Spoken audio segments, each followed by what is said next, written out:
relating to Israel and Palestine.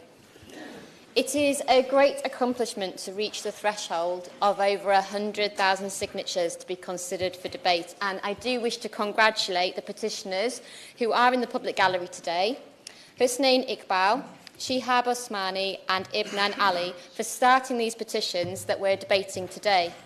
Through my meetings with the petitioners, I'm aware that this is the first time for them to use our e-petition system, and I really hope that they will see that their engagement in Parliament has led to today's debate and that they're pleased with the discussion that we have.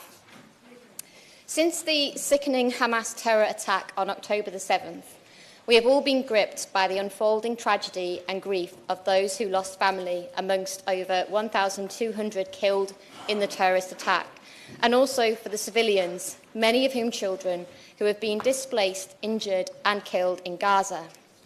As the humanitarian crisis deepens and an estimated 17,700 people have lost their lives in Gaza, according to the Gazan Health Ministry, this debate is timely and important as we consider how the UK should respond immediately to the humanitarian need and how the UK begins to look to building a sustainable peace.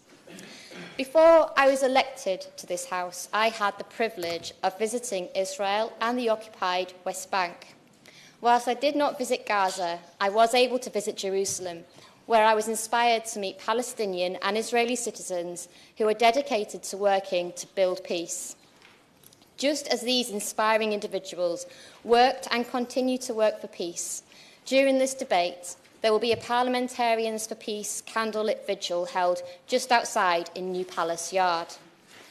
This event aims to promote peace and a recognition of our common humanity, as well as marking International Human Rights Day, which was yesterday, on the 10th of December, and marks the 75th anniversary of the Universal Declaration of Human Rights being adopted by the United Nations General Assembly.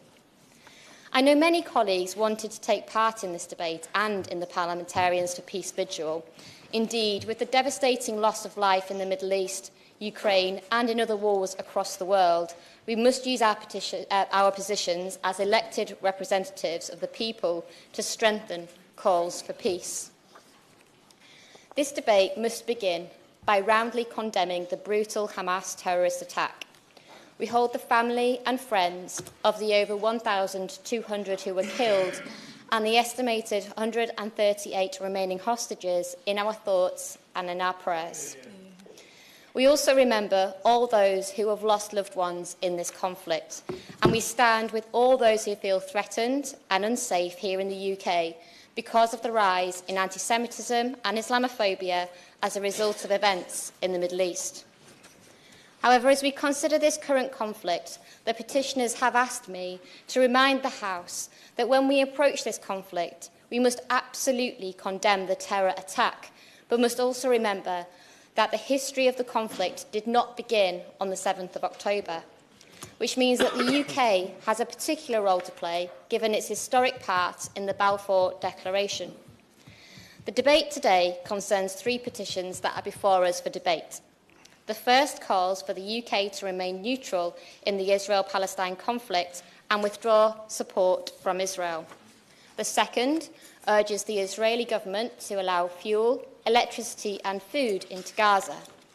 The third calls on the government to seek a ceasefire and an end to Israeli occupation in the West Bank and Gaza Strip.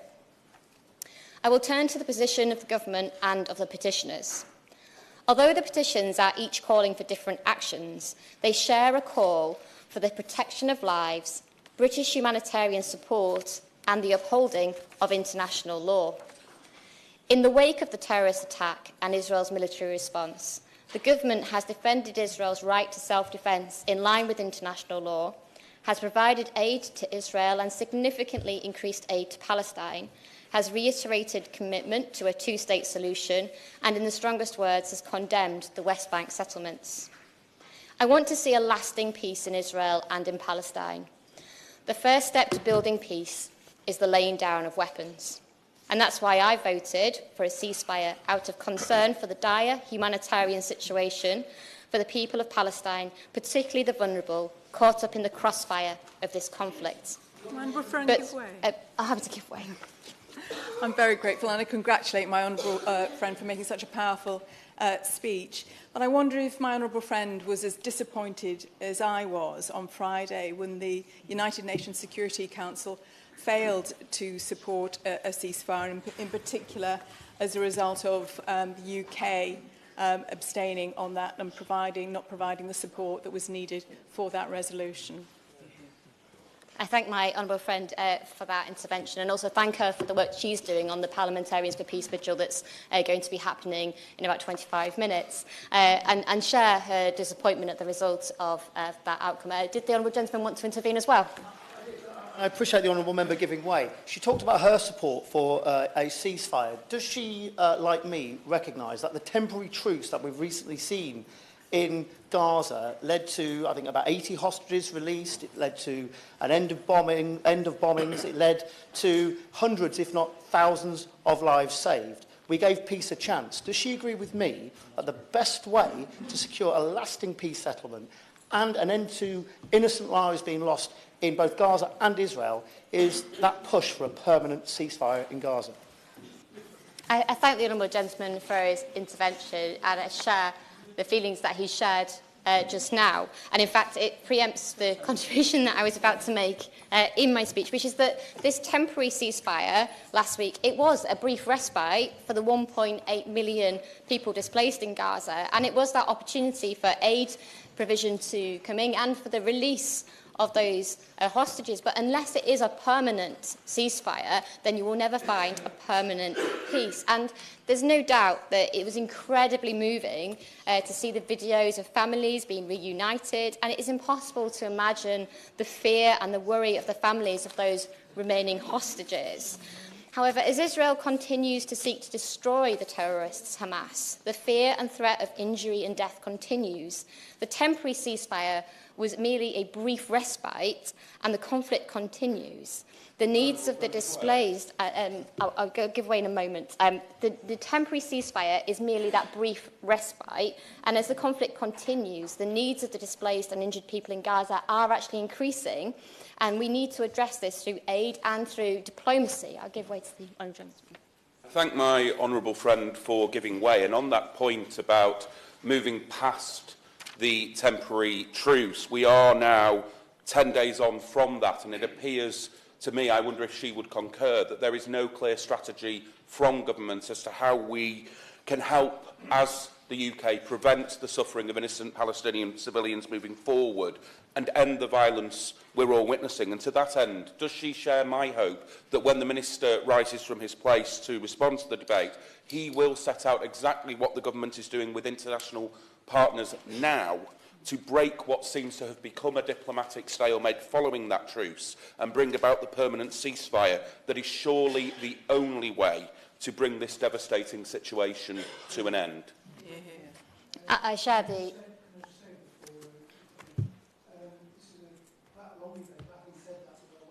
Yeah, so can we keep interventions brief? Thank you. Kate.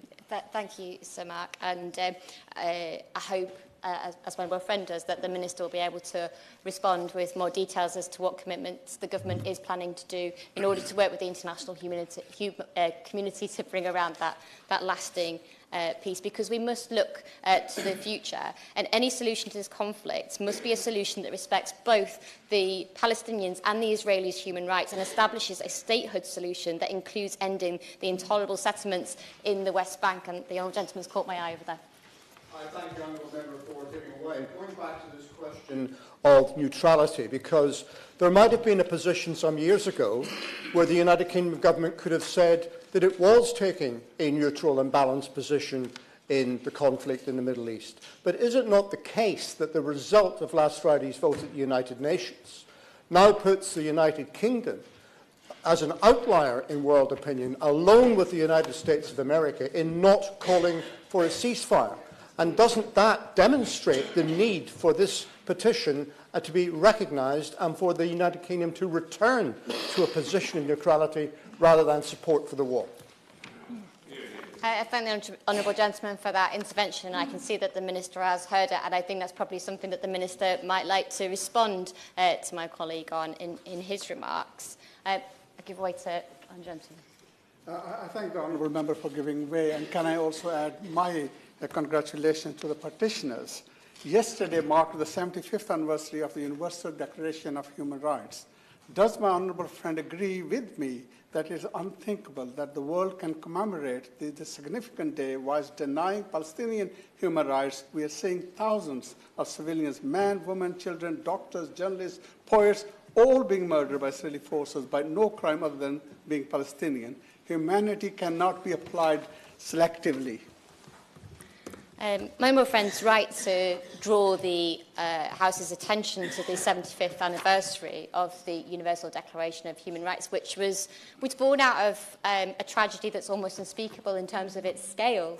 And I think that's something that is probably all in the forefront of all our minds, and certainly one that should be in this debate. I can see, Sir Mark, and I take heed of your warning about many colleagues wanting to speak, so I will draw my remarks to a close so that we can hear from as many colleagues as fully as possible during this debate. As parliamentarians, we can never return the lives of those that have been lost. We must use our positions as elected representatives to help prevent further loss of life through calling for peace and working to provide vital humanitarian aid. And I do look forward to hearing the contribution from colleagues today. Okay, thank you. Can I remind members that it should, if they wish to speak, they should bob, as many of you are doing now. The question is that this House has considered E-petitions 648225, 648383 and 648292 relating to Israel and Palestine. I call Andrew Percy. Thank you, Sir Mark. It's a pleasure to serve under your chairmanship this afternoon. Can I also say Hanukkah Sameach to you as Jews celebrate Hanukkah at this particular time. But we celebrate Hanukkah, which is, of course, the Festival of Lights, at a very dark time for Jews, not only in this country, but Jews around the world. And it would be remiss of me not to mention the protests that took place this weekend, which again involved, by a minority admittedly, gratuitous signs of anti-Semitism, which led to the Holocaust Educational Trust Chief Executive Karen Pollock again saying that London had become a no-go zone, the centre of London for Jewish people, and no part of this country, of our democracy, should ever be a no-go zone for any of our community. I think as I look around, Sir Mark, in responding to these three petitions, I'm the only person here who has visited the site of the pogroms that took place maybe some others have been since. I'll give way to the Honourable Gentleman if he wishes to. I thank my honourable friend in this instance. Just to correct the record, I was at Kibbutz Kfar Aza actually in February, seeing how tranquil and peaceful despite the proximity to Gaza. So I have seen it and actually going out next month as well. Thank you, Sir Mark. I meant since the events of October the 7th. I'm not sure if anybody else has had the opportunity to spend time in the communities that were attacked in the most horrific way on October the 7th, and spend time with the survivors and with the families of the hostages from those communities. So I will avail the House of my experience there this afternoon. In terms of the three petitions, of course, in terms of the second petition, we all want to see humanitarian aid being facilitated and delivered into Gaza, so I have absolutely no issue with that petition, Sir Mark, absolutely not. We all wish to see that. It would be helpful, of course, if Hamas did not steal a lot of the aid and misdirect it towards their terror network, but of course every effort should be put into that. However, in terms of the third petition calling for a ceasefire, I find it incredible that we have people credibly arguing that a ceasefire is achievable with Hamas, who since October the 7th have made absolutely clear it is their intention to commit these atrocities again and again and again. There can be no ceasefire with Hamas, Sir Mark, none whatsoever. Their intention in their own charter is to seek the annihilation of not just every Jew in Israel, but every Jew on this planet. So let's not pretend for a moment there is any credible option of a ceasefire with Hamas. And that is a position I am pleased to say both the opposition front bench and my own government front bench supports. I'll give way. Thank you. I'd like to thank the honourable gentleman. So perhaps you could explain to us what his long-term objective is. Will the citizens of Gaza be bombed indefinitely until Hamas surrenders? Thank you, Sir Mark. The question he should be asking is what is the long-term strategy of the... he's had his intervention. He doesn't get to shout from a sedentary position. Again, he gets to listen to the response. That's the polite way in which debate operates in this House. It's a very clear position that Hamas must be degraded to such a point that they can have no further involvement in the governance of the Gaza Strip. That is a position of this government, it's a position of governments across Europe, it is a position of the United States government and many around the world. So, Mark, when I visited Israel less than a month after the attacks that took place, I went to the place where bodies were being identified. And I saw those bodies and I saw those body parts which are still awaiting identification. It was one of the most shocking and horrendous things I have ever seen or have ever smelled, Sir Mark. I also visited kibbutz Kafar Azar. Kafar Azar is a kibbutz that is founded by peaceniks. It was actually founded by Egyptian Jews. It is a community that was led by Ophir Liebstein, who was a man known for his desire for peace, was presently in the process of trying to seek a joint employment zone with Gaza so that Jews from Israel could work alongside Gazans.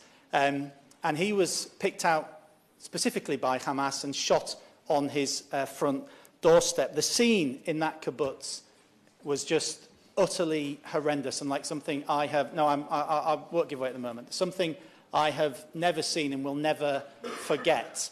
We heard and saw the most horrific destruction carried out by those terrorists. Women had their breasts sliced off. There were children who had their limbs sliced off in front of their parents. And there were people butchered in the most horrific ways. And you can still see in that kibbutz, as you can in the kibbutzim across southern Israel, that destruction. You can still smell it. Such was the butchery and the savagery.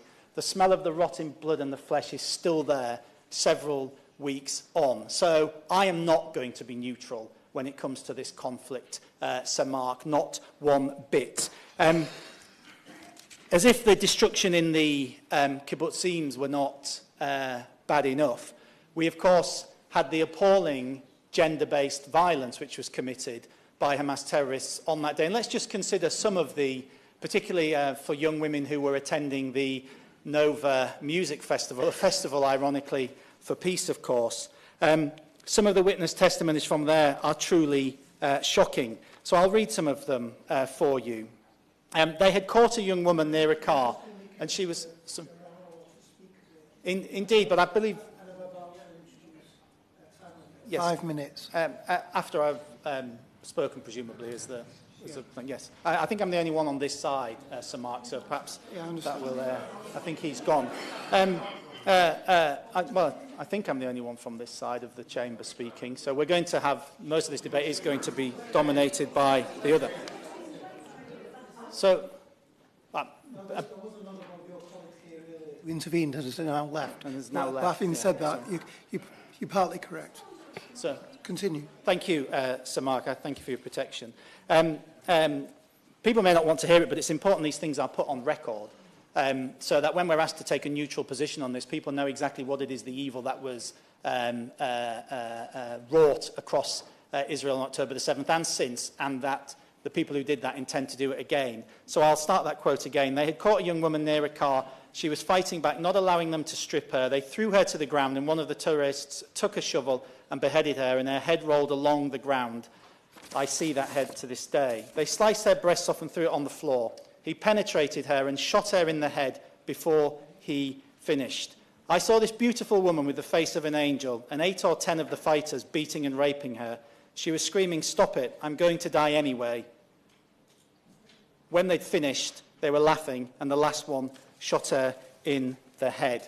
So I am certainly not going to take a neutral position on this, Sir Mark, when we have such butchery and such horrors wrought across innocent people. And then, of course, since October the 7th, there was mention of the humanitarian pause. And of course, we all want to see humanitarian pauses because we want to see all of the hostages released. I think we can all agree on that. Those hostages, of course, it is important to record that they were taken against their will from their homes, some of them as young as 10 months old. We still do not know what has happened to the Bibas family, for example, the cute 10-month-old ginger-haired baby who we do not know is alive or dead. But those who have come out have so far recounted examples of sexual violence.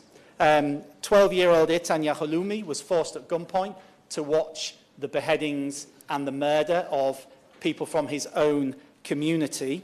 77-year-old Margalit Moses was denied access to medication whilst in the terror tunnels, and they were, of course, denied any access to independent treatment. And we know children, of course, were marked by having their skin burned. So this is what happened. This is what we're dealing with in this conflict. And all of us want to see peace across the Middle East. I want to see a viable Palestinian state alongside a secure Israel. I'm proud to serve as patron of a charity that brings children from Gaza into Israel to receive life-saving treatment. We're all appalled by what we have seen, and we want to see an end to this violence. But I'm not going to pretend for a moment, Sir Mark, to support these petitions and to take an independent, neutral position on this. I want to see Israel succeed. I want to see Israel succeed in defeating Hamas, because defeating Hamas is in the best interest of everybody in the region, not least the Palestinians living in Gaza, who themselves have suffered the most appalling abuse under that leadership. So it is great that people have engaged in this civic process of signing petitions, but there can be no ceasefire with Hamas. They have made clear that they're not a willing participant on that, and I'm not going to pretend in any way, shape or form to urge the government, and I hope the Minister listening will continue his strong support for Israel's right to self-defence, his strong support for increased aid to the Palestinian people living in Gaza, and of course to efforts for humanitarian pauses, which we all wish to see, but Hamas must be defeated. Okay, thank you. As to say, we've lots of speakers. I'm going to introduce a 5-minute limit for further speakers. I know, obviously, the previous speaker spoke longer than that, but as he made the point that he's one of only a couple of speakers from that side, apart from the Minister. So I've tried to be a little bit fairer. I call Alison Tulis.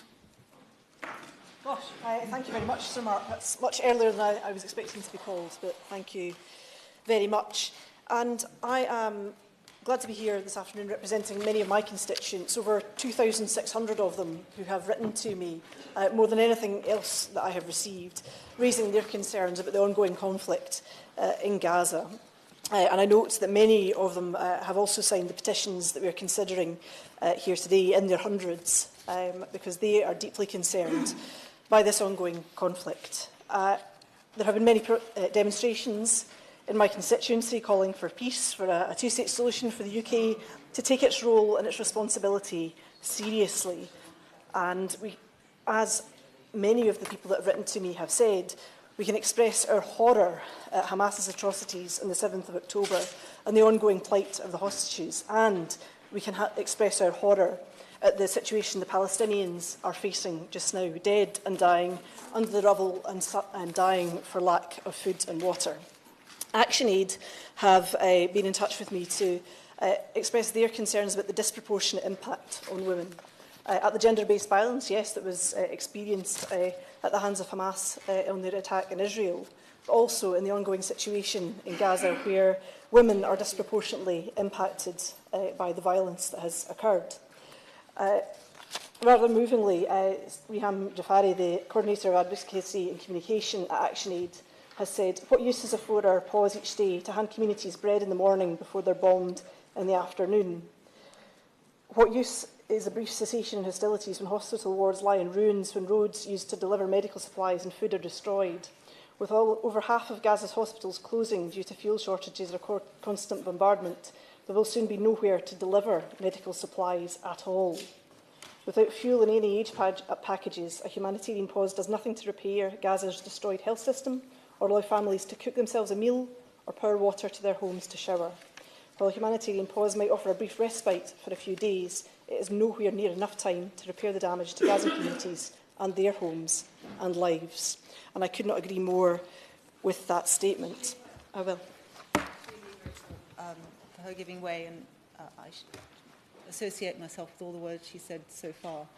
Isn't the problem with a pause is pause means play, and play is not acceptable. Those hospitals that are no longer functioning is the reason why I've lost a family member in this war. They weren't bombarded. They needed a hospital and they couldn't get to it. They're still in Gaza City, and even if aid were to be allowed, more aid through Rafah, it's not going to be getting to Gaza City. Is the issue here that whilst we all condemn Hamas and we all want Hamas gone, and frankly Hamas gone would be good for the region, not just the Palestinians, this, what is happening to ordinary citizens of Palestine who have nothing to do with Hamas, is only fuelling more insurgency, not less. She makes an excellent point there, and I would point to the situation of Dima, who was a student at Glasgow University who worked for the World Health Organisation, who lost her life and her child's life and her family to bombardment. She had done nothing wrong. She was doing her very best to try and support people, indeed, as are many medical professionals in Gaza who are trying their very best to make sure that people are looked after in these most desperate of circumstances. 350,000 people in Gaza are suffering from infections, 46,000 are injured and cannot be treated. Procedures are being carried out without anaesthetic. Gaza's health system has been reduced to a third of its pre-conflict capacity. Does she agree with me? Does my honourable friend agree with me? There's an urgent need for an immediate and permanent ceasefire. I would agree, and the difficulty is that there is no end in sight to this conflict. We can't see what the terms will be for ending this conflict as things stand, but we know that all conflicts eventually end. They end with a ceasefire, they end with a piece of paper signed, they end with agreements being reached. And the UK government's role in this is to be seeking to reach those agreements, not seeking to stand in the way of that. And I would like to mention also the 52,000 pregnant women in Gaza right now. 5,500 babies have been born in the past month, 183 every single day. Those babies are being born in the most traumatic of circumstances. Giving birth can be traumatic enough at the best of times, without hospitals, without medical care, or even anaesthesia, women having caesareans without painkillers and while awake under bombardment. That is no way to bring babies into this world. And for other women who have had to flee their homes in camps lacking sanitary provision, privacy or dignity, when will they see an end to this conflict? When will they be able to see hope for their babies and for their families? Sir Mark, I very much support the aims of the petitions here today, and I look forward to hearing other people's contributions to this debate, because Glasgow constituents are very clear that there needs to be a ceasefire now. Thank you. I call Caroline Lucas. Like everyone who has watched the footage and read the accounts of the Hamas atrocities on October the 7th, anyone who's followed the utter devastation and mass killing happening in Gaza, as well as the growing violence in the West Bank, my overwhelming response is, how do we stop this? And that is why I urge the government and I urge the Labour front bench to support an immediate bilateral ceasefire. The UK's fence-sitting at the UN last week, I think, was unforgivable. Morally, but also politically too, as anyone who heard Tom Fletcher, a former ambassador to Lebanon and advisor to Gordon Brown, explain on the radio this morning. He recalled that back in 2009, at the height of Operation Cast Lead, the UK took a principled stance in support of ending the killing of civilians, and they backed UN Resolution 1860, which was critical of Israel. In doing so, it shifted the US's position, and they ended up abstaining on that vote instead of opposing it. Bold, creative diplomacy by the UK made a significant difference to the outcome in the UN, and critically, there was a ceasefire a week later. A similar kind of diplomacy is sadly lacking now, and we desperately need it. Of course, the scale of the deaths and the horror is vastly different now, but the fundamentals of then and now are the same. The lives of civilians in both Israel and Gaza must be protected, and that is what these positions are about. Making the suffering stop for those families in Israel who are desperate for their loved ones taken hostage by Hamas to be unconditionally released and safely reunited with loved ones. Making sure that the perpetrators of the horrific rapes and sexual violence committed on the 7th of October are brought to justice. Making one of the worst humanitarian crises in my lifetime stop. Half of the people in Gaza are starving. Starvation is being used as a weapon of war. Making the military assault on Gaza stop. and the lives of so many children being saved now. And stopping not just these immediate crises, but also the decades of oppression of the Palestinian people, of dispossession and discrimination by the Israeli authorities that are an unavoidable part of the context of this war. So, Mark, a lot has been said already about the issue of how we bring this to a close, and decades of expert diplomacy have failed thus far to resolve this seemingly intractable conflict. In the last 15 years alone, there have been 5 wars, each of which have consigned the people of Gaza to ever-deteriorating and unimaginably impoverished living conditions. None of these wars have stopped the rockets being fired at Israel or made anyone feel safer. That is because there is no military solution to this conflict, only a political one. Yet it has served the international community, the UK included, preoccupied elsewhere, to settle for a strategy of uneasy containment, one in which the violence flares up from time to time and just enough supplies and aid are allowed into Gaza to appease Israel's critical friends and prolong the status quo. But since October the 7th, something seismic has shifted. It is now inconceivable that the world can continue to ignore the importance of ensuring every single Israeli and Palestinian can live safely, securely, and with dignity within their own borders, or a shared border if that is what they choose. We've touched on the issue of speaking with terrorists. I believe that talking to Hamas has already helped bring some Israeli hostages home to their families. Those lines of communication must be kept open, along with every back and front channel accessible by the other players in the region. Clearly, the US has the greatest influence over Israel, but the UK can play a critical role too. Its links with Qatar and Egypt, for example, should be used to pull every lever possible in support of a consensus on Israel's right to exist. That is a fundamental building block of peace. Chatham House reported that the US and UK position on not talking to terrorists arose in 1973 almost by accident and in response to hostage-taking by a Palestinian militant organisation. Those hostages were killed. It takes courage to start a dialogue, especially when you have no real idea of whether there's even a shared goal, let alone how to reach that outcome. But from Northern Ireland and Colombia to Afghanistan, Iran, Lebanon and Syria, talking has secured positive outcomes for individual cases and more broadly. No dialogue means the death of peace, and at this time we absolutely have to keep the prospect of peace alive. The eyes of the world may well be on this narrow strip of land right now, but they've been largely absent as Gazans have been forced to live in an open prison, systematically stripped of their dignity and freedom by both the Israeli authorities and by Hamas. As Israel has endured the existential threat to its existence, which Hamas represents, as land is grabbed and settler violence erupts in the West Bank, an area which could well now see the strengthening of extremists, including Hamas, we must not turn our gaze away again. The path to peace feels even more difficult following October the 7th. It's more difficult but more urgent too, and it starts with a bilateral ceasefire now. I call Kenny McCaskill. Thank you, Sir Mark. It's 20 years since shock and awe was unleashed on Iraq. Millions died, and we live with the consequences today in terms of terrorism and a refugee crisis. It was a war perpetrated on lies and deceit, and it's why we must have openness and transparency in the conflict in Gaza today. The events that happened on the 7th of October have to be condemned. What Hamas did was shocking, unacceptable, and indeed every country has a right to defend itself. But the response from Israel has been disproportionate. It is now constituting a war crime, and it has to stop. It is for those reasons that we have to support a ceasefire, not a humanitarian pause. Those of us of the Christian faith will be celebrating the birth of a child in a manger in but a matter of a few weeks, and yet children in the sanctuary of a hospital in Gaza are unable to be kept alive because we do not have the ability to provide the care and welfare that should be a matter of right to them. That is something that should fundamentally shame our world, not just our government. A humanitarian pause is entirely inadequate. This is not some replication of some play like Oh, What a Lovely War, where soldiers stop for a Christmas truce, where they play football before it all starts again. This is the perpetration of a war upon civilians. Let's remember that we're talking about 2 million people in a very small area of this world. It's an urban, compact area. They were told to flee from the north by the Israeli Defence Force.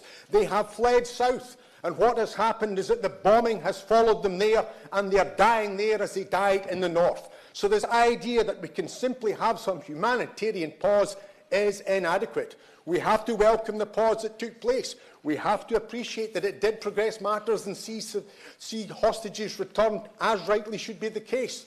But we have to call and demand a ceasefire. We all know, as I'll come on to, that Israel is sustained by the United States. If it wasn't for the United States, they would be unable to maintain their warfare. But we have to ensure that we deliver a ceasefire. The position of the UN Security Council wasn't shameful from their point of view. Let's remember, the UN Security Council supported a ceasefire. It was the United States that vetoed it. It was the actions of the United States and the supinity of the UK who simply abstained, who didn't have the courage to go with the rest of the world. And let's remember, as with Iraq, the rest of the world is looking at the Western world and seeing nothing but hypocrisy. We speak out about the wrongs, rightly, that are happening in Ukraine, yet we're being far too silent in what has happened elsewhere in the world to people of different faith or different colour. So the failure of the UK to support a ceasefire at the United Nations Supreme Council was unacceptable, and indeed the actions of the United States were simply reprehensible. The fact of the matter is Israel is continuing to wage war against civilians. They may say that they're targeting Hamas, but it's quite clear that by all means. And given the death and destruction in Gaza, we must look into the issue of arms sales to Israel. The UK's export control joint unit is clear that licences will not be granted if, and I quote, there is a clear risk that the items might be used to commit or facilitate internal repression or a serious violation of international humanitarian law. Does my honourable friend agree that the government must thoroughly re-examine all licences to ensure that we do not inadvertently end up facilitating a violation of international humanitarian law? Well, absolutely. I do think that the arms trade is reprehensible, and equally we should be ceasing that. Not just what is happening in Gaza and indeed in Israel, but indeed what is being perpetrated in Yemen, where we continue to arm the Saudis in particular. But I think we also have to address not simply arms sales, but assistance we may be giving deliberately or indeed accidentally. The position is that RAF Artillery is being used by the US military. What are they using the US? What are the US military flying into Israel from RAF Artillery? Why do we not get told what it is that the Americans are taking from Cyprus, from a Royal Air Force base in Cyprus, into Israel? Is it machinery? Is it weapons?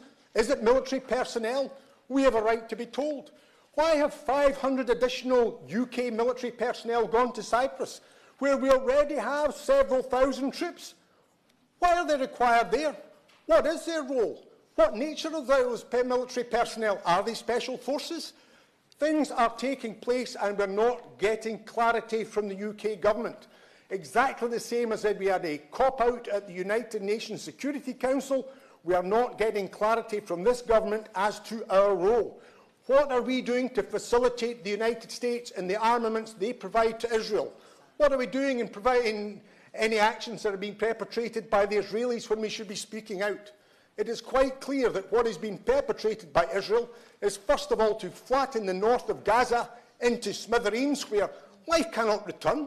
People aren't going to be able to go back and live there. They've destroyed the infrastructure. Now they're perpetrating it on the south of Gaza. And again, they destroy the infrastructure. They're making Gaza unlivable. The requirement will then be for people to seek to flee, and no doubt the US will be seeking to try and get Egypt to take them in as refugees, and the outcome of that will be that the Nakba all these generations ago will be replicated in Gaza. And if we don't take action, and if we don't speak out, then we'll be as guilty now as we were then. The position has to be that we have to stop supporting the Americans, we have to stop supporting the Israelis, we have to demand a ceasefire, and we have to make sure that we are not complicit in any way. That means having the courage of our convictions and supporting a ceasefire at the United Nations, where the UK has a position as a regular member.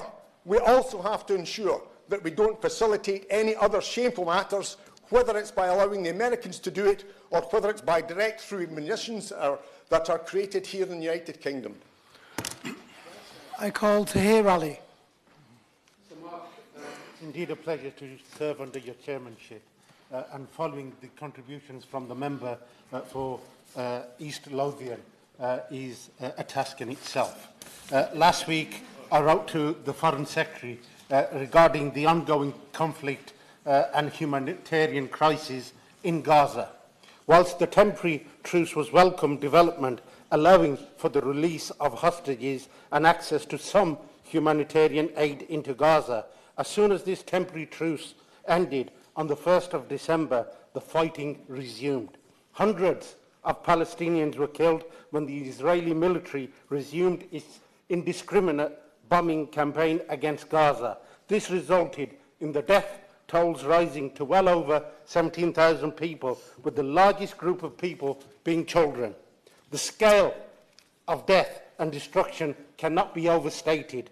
The ongoing violence against the Palestinian people simply cannot be justified and constitutes clear collective punishment. However, what the short-lived truce demonstrates above all is that temporary pauses in conflict are simply inadequate and will not result in de-escalation. The preferred approach to the conflict on the part of the UK government is therefore no longer tenable. It is becoming increasingly difficult to ignore the atrocious crimes being committed against Palestinians, and it is evident that the only long-lasting ceasefire will prevent further loss of life and allow space for peace talks to emerge. I'll give way. Yesterday marked the 75th anniversary of the UN's Universal Declaration on Human Rights. Today, the UN confirmed half of Gaza, more than 1 million people, are starving. 90% do not have access to food on a daily basis. So does my honourable friend agree with me that we cannot commemorate the Human Rights Day without calling out the barbarism of the Israeli army and the unimaginable human rights abuses against Palestinians? I thank for the intervention from my honourable friend from Manchester Gorton, and he makes a very pertinent point, a point where the International Declaration for Genocide marked its 75th anniversary. And what we're seeing is that the UK government simply cannot continue to ignore the evidence of war crimes being committed by Israel in its campaign against the Palestinians. There is an unstated objective of a single-state solution. This is why I think the UK does not recognise Palestine as a state, because it supports the unstated objective of Israel for a one-state solution. One-state solution is not the objective, should not be the objective, and if it's going to be a two-state solution where Palestine lives in peace alongside with the Israeli state, then now's the time for the UK government to recognise Palestine as a state. Why did it then abstain when 13 out of the 15 security members actually voted for a ceasefire? One member can actually veto 13. A United Nations declaration that has not been invoked since 1989. The Secretary-General invokes Article 99 with the sponsors of nearly 100 countries, but one country can then defy that by railroading a veto. That goes to show that United Nations is nothing but a toothless tiger, which is now being used against the Palestinian people. Nor can this government continue to ignore the monumental displacement of people in Gaza, the largest since 1984. What is occurring looks increasingly like ethnic cleansing, and we must not be complicit in that. Therefore, I take this opportunity to once again to urge the UK government to use its international standing to push for a permanent ceasefire in Gaza and a resumption of peace talks as a matter of urgency. That said, it is not enough to simply recognise the clear injustices being perpetrated in the context of this conflict alone. The Palestinian people have been subject to oppression, exploitation, theft and violence for decades. Their land has been illegally seized by the settler groups. They have been evicted from their rightful homes in East Jerusalem, and they have lived under constant blockade and occupation. Day by day, the Israeli government strives to make a two-state solution less and less tenable, and it is now obvious that the current Israeli government have no interest in a lasting, just and equitable two-state solution. And the UK must rise above that and recognise Palestine as a separate state. I'll give way. I thank him for giving way. He's making an impassioned speech. Does he agree with me that whilst the absolute priority for all of us must be to bring an end to the violence from all parties in the Middle East and stop the intolerable death toll in Gaza as quickly as possible, the conflict can only ever be truly resolved when there is a concerted effort by the international community, and as such, ministers must explain why, for over 10 years, this government has been content to stand on the sidelines rather than pursue a meaningful political strategy in conjunction with our international allies.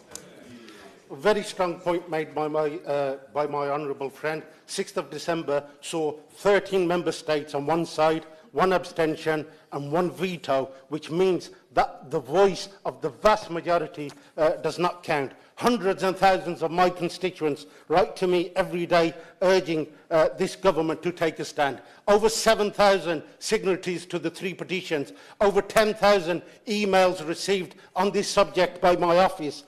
Not only on this conflict, but on historical abuses suffered by Palestinian people. It is not enough for the government to say that they are in favour of peace when they do nothing to bring it about. This government still refuses to recognise the state of Palestine and continues to ignore the breaches of international law committed by Israel in its war against Gaza.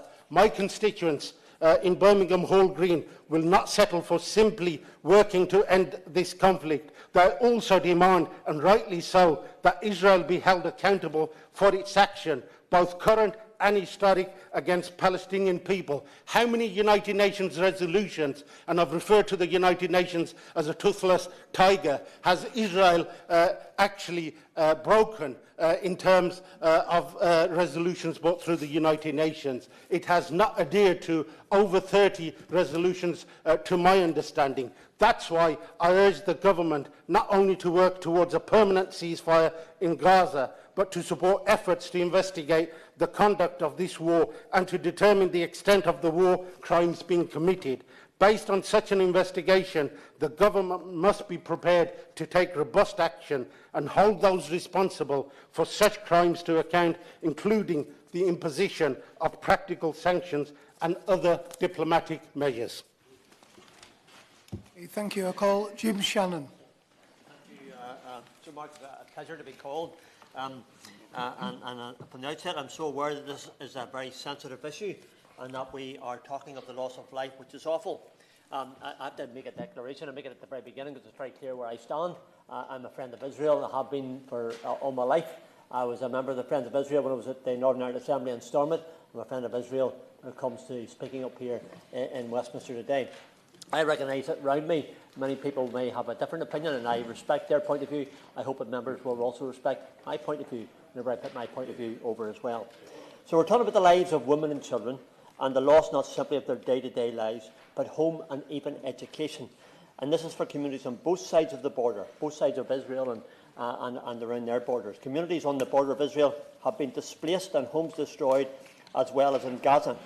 And this premise must underline everything that is said today. War is terrible, and the end of war is what any right-thinking person is hoping for. And for those in a position to do so, is what they are working for, I believe, as well. The fact is that I'm certain is that regardless of the result of this debate today, Hamas terrorists, because that's what they are, will continue its attack. Rockets will continue to fly from Hamas positions towards Israel positions, not military positions, Sir Mark, but indeed civilian positions. So the murder of civilians is their intention. And the Israelis will continue their counterattack and opposition. Over the last number of days, the war against Hamas continued to focus on southern areas of the Gaza Strip. The IDF has sadly confirmed the deaths of a further 7 Israeli soldiers since last Monday, defending our people, protecting their people as well. The horror of Hamas on their intention on 7th to 10th has been outlined by the Honourable Gentleman, who spoke very, very graphically of it.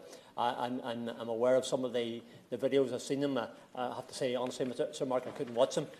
They were so horrible. The beheading of men, the rape of women, the murders of children, They are depraved people who carry out. Hamas terrorists must be destroyed. They must be dismantled. They must find themselves in a position where they can no longer have any influence whatsoever in the Middle East. And that's exactly how I believe about it. The bombs continue to rain down on Israel. Indeed, the IDF confirmed that an Israeli civilian had been killed by missile fire from Hezbollah. We're a very strict time, 5 minutes here, and everybody has to get, there's many other speakers, have been killed by missile fire from Hezbollah in northern Israel, prompting Israeli responses against terror targets in southern Lebanon. This is an important consideration in this debate. The fact is that there are still numerous and sustained rockets being fired at Israel daily. Even in the time that this debate has taken place, there's been more Israeli attacks upon Israeli civilian places as well. People talk about the Iron Dome, but it must be remembered that it's not a power up in a computer game. It's more than that.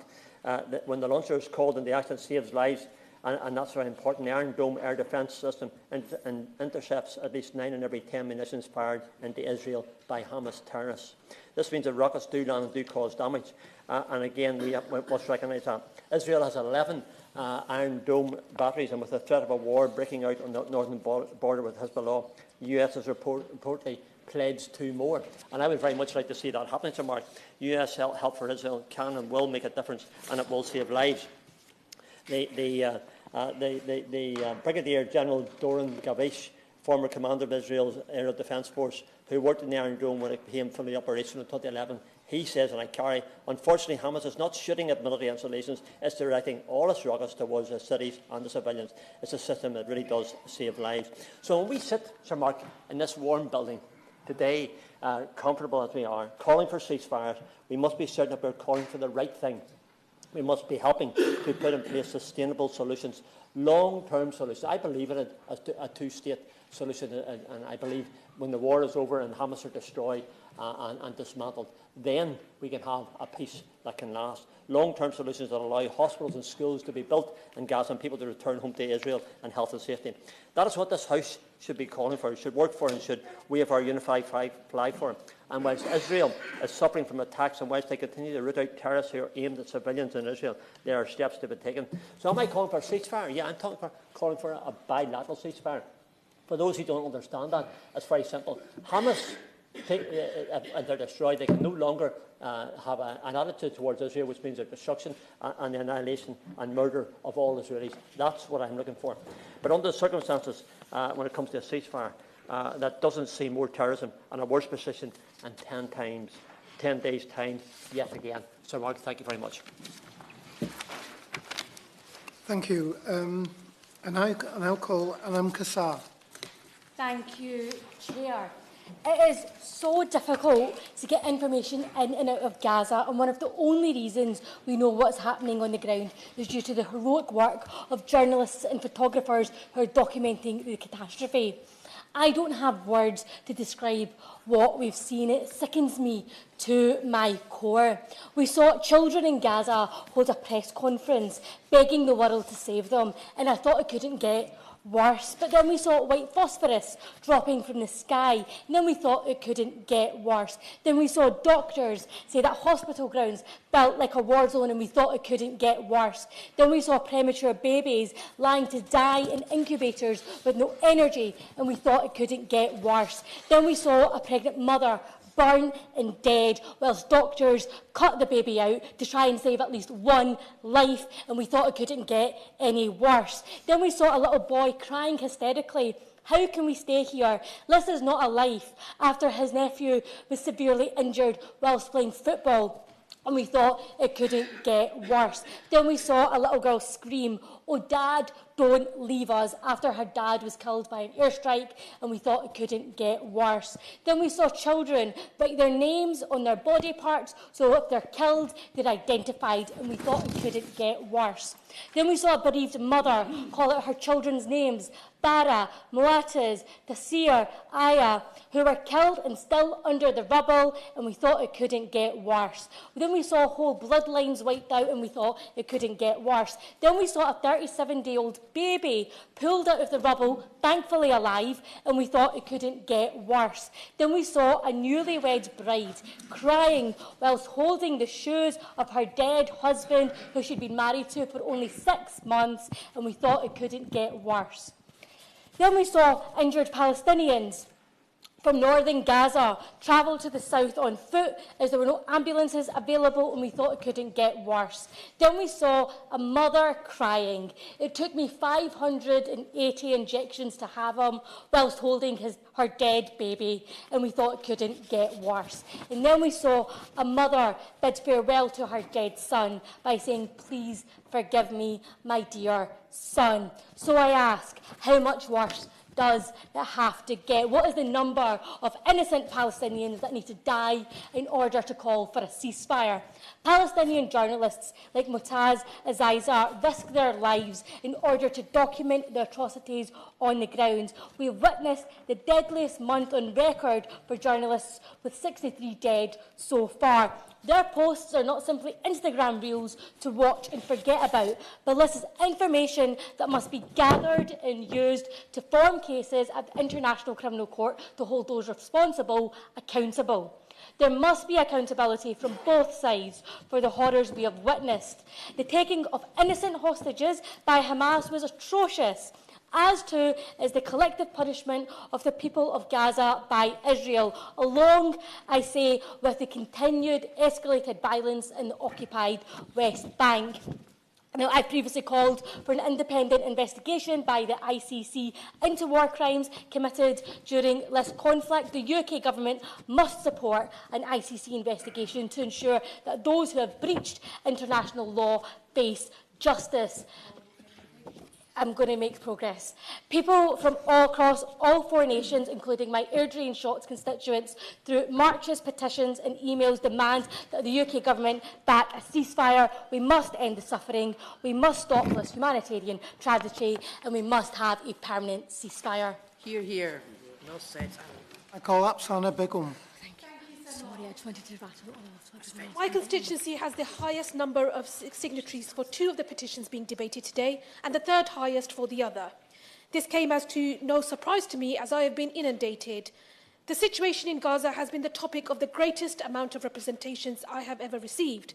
And of course, having grown up in the area, the anti-war and anti-imperialist values held very strongly in East London have shaped me as a person long before being elected to this House. I share the absolute horror at the disregard for Palestinian life that has been displayed across the political establishment. It is estimated that the Gaza death toll has increased by 40% compared to before the temporary humanitarian truce. The staggering level of civilian deaths that is happening as we speak is horrifying. The human rights abuses are horrendous.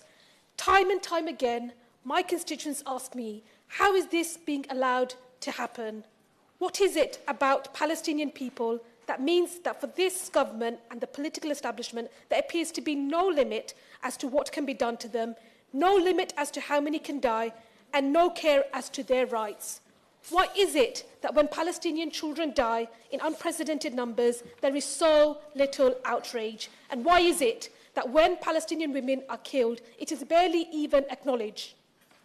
Why is it that for Palestinians and those showing solidarity, they are told they cannot even express pain at their suffering? Why is it that the Palestinian flag seems to be the only national flag in the world that people are being told is unacceptable? It is also important to recognise that following the 7th of October attacks, there has been a stark increase in the attacks on Muslims, including attacks and hostility against individuals and mosques, including children targeted at school, death threats and physical attacks. Just last week, more than 700 people were evacuated from the East London Mosque and London Muslim Centre and 3 nearby schools as well, following a bomb threat amid a rise in Islamophobia across the UK. I am seeking action from this government to ensure that the East London Mosque and London Muslim Centre and others get the security they desperately need, because Islamophobic hate crimes not only affect the victim, but do have a ripple effect through communities as they reinforce established patterns of bias, prejudice and discrimination. It is particularly poignant that yesterday marked the 75th anniversary of the Universal Declaration of Human Rights.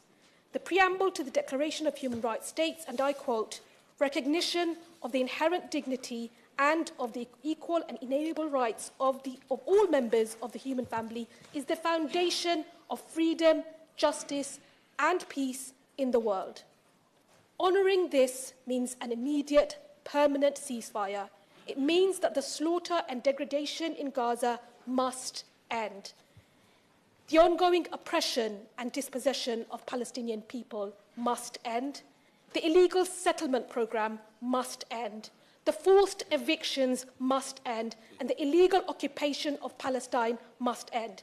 And yes, there must be an immediate recognition of the state of Palestine. But what we see instead with their latest veto is the US government enabling immense civilian suffering, a staggering death toll, and an unprecedented humanitarian catastrophe. And the UK government's refusal to support a ceasefire will be paid for by death, destruction, and suffering of innocent civilians. But despite the horror that we are bearing witness to, human rights and international law must not be allowed to be abandoned. And more people all over the world are speaking out to protect humanity from further destruction. Thank you. I call John Nicholson. Thank you, Sir Mark. As of today, it's estimated that 17,000 people have been killed in Gaza. Around 7,000 of the dead are children. 63 journalists have been killed. Israel has a right to defend itself. The attack on innocent Israeli civilians was wicked beyond description. But surely we can agree that what we're witnessing long ago tipped from justifiable self-defence to brutal attack. Most of the world watches horrified by the continuing heavy, deadly, inhumane bombardment of a tiny patch of land, the Gaza Strip, and the terrified and traumatised people living there, dying there. Israel tells them to flee. But flee where? Where do you flee if every border is closed? And when people do try and flee, they're bombed as they flee. International law says that care must be taken to safeguard civilians. What care is Israel taking? It bombed schools, hospitals, and homes. A university was flattened. Collective punishment, another war crime. And they're war crimes committed not by a monstrous terrorist group like Hamas, but by a country we laud as the only democracy in the region. Most Palestinians and Mediterranean people had no time for the zealotry of Hamas. But who do we think the orphan children of Gaza will turn to when they crawl out of the rubble? Bitterness and hatred have been planted deep in the souls of innocents. They will remember these weeks for the rest of their lives. And what of the UK? We surely have a special responsibility as the former occupying power. Our abstention on the UN ceasefire resolution on Friday shamed us. Labour's abstention on the ceasefire motion in this Parliament shamed the party leadership. Many honourable MPs I know stood up against the intense pressure they had to endure from their party whips. But what is Labour doing, abstaining on an issue like this? At what point will the Labour leadership realise how desperately out of step it is from public opinion and from decency? How can both Tory and Labour front benches, look at them, three of them, 4 of them, only 4 backbench Tories have thought the most crucial... Oh, I beg your pardon, I'm not wearing my glasses. I'll do that again for the edit. How can so few Conservatives turn up at a debate like this? It really is dreadful. How can Tory and Labour front benches watch and stay silent? How can the Labour leader say watching this carnage and cruelty that the Israeli government is within its rights to withhold water from children, yet another crime? The Labour leadership's volte-face, when it comes, will be excruciating to watch. UK neutrality, food to the starving, water, electricity for the hospitals, a halt to the bombardment and death, That's all the people of our constituency want us to argue for, to vote in favour of basic humanity. Otherwise, where does it all end? Far from being weakened, I suspect extremist groups will be strengthened. The worst possible outcome. Now, the honourable gentleman there said that the bombardment must continue indefinitely until Hamas surrenders. Hamas is not going to surrender, and why should innocent Palestinians trapped there pay the price that this wicked organisation, Hamas, is raining terror down upon them? Why should ordinary people pay the price? This conflict cannot be won by military means. If we study the history, we must surely know that. Only ceasefire and negotiations can stop this carnage. So I call upon colleagues across this House to raise our voices for peace and an immediate ceasefire. I call Kim Johnson. Thank you, Sir Mark. It's a real pleasure to serve under your chairship today. And I wanted to thank the petitioners for bringing this debate here today. And I wanted to start by condemning the atrocities that took place on the 7th of October and call for the immediate release of the hostages. But since the atrocities on the 7th of October, the world watches as the massacres, bombardments, starvation and community punishment continue to be levelled against innocent Palestinian civilians.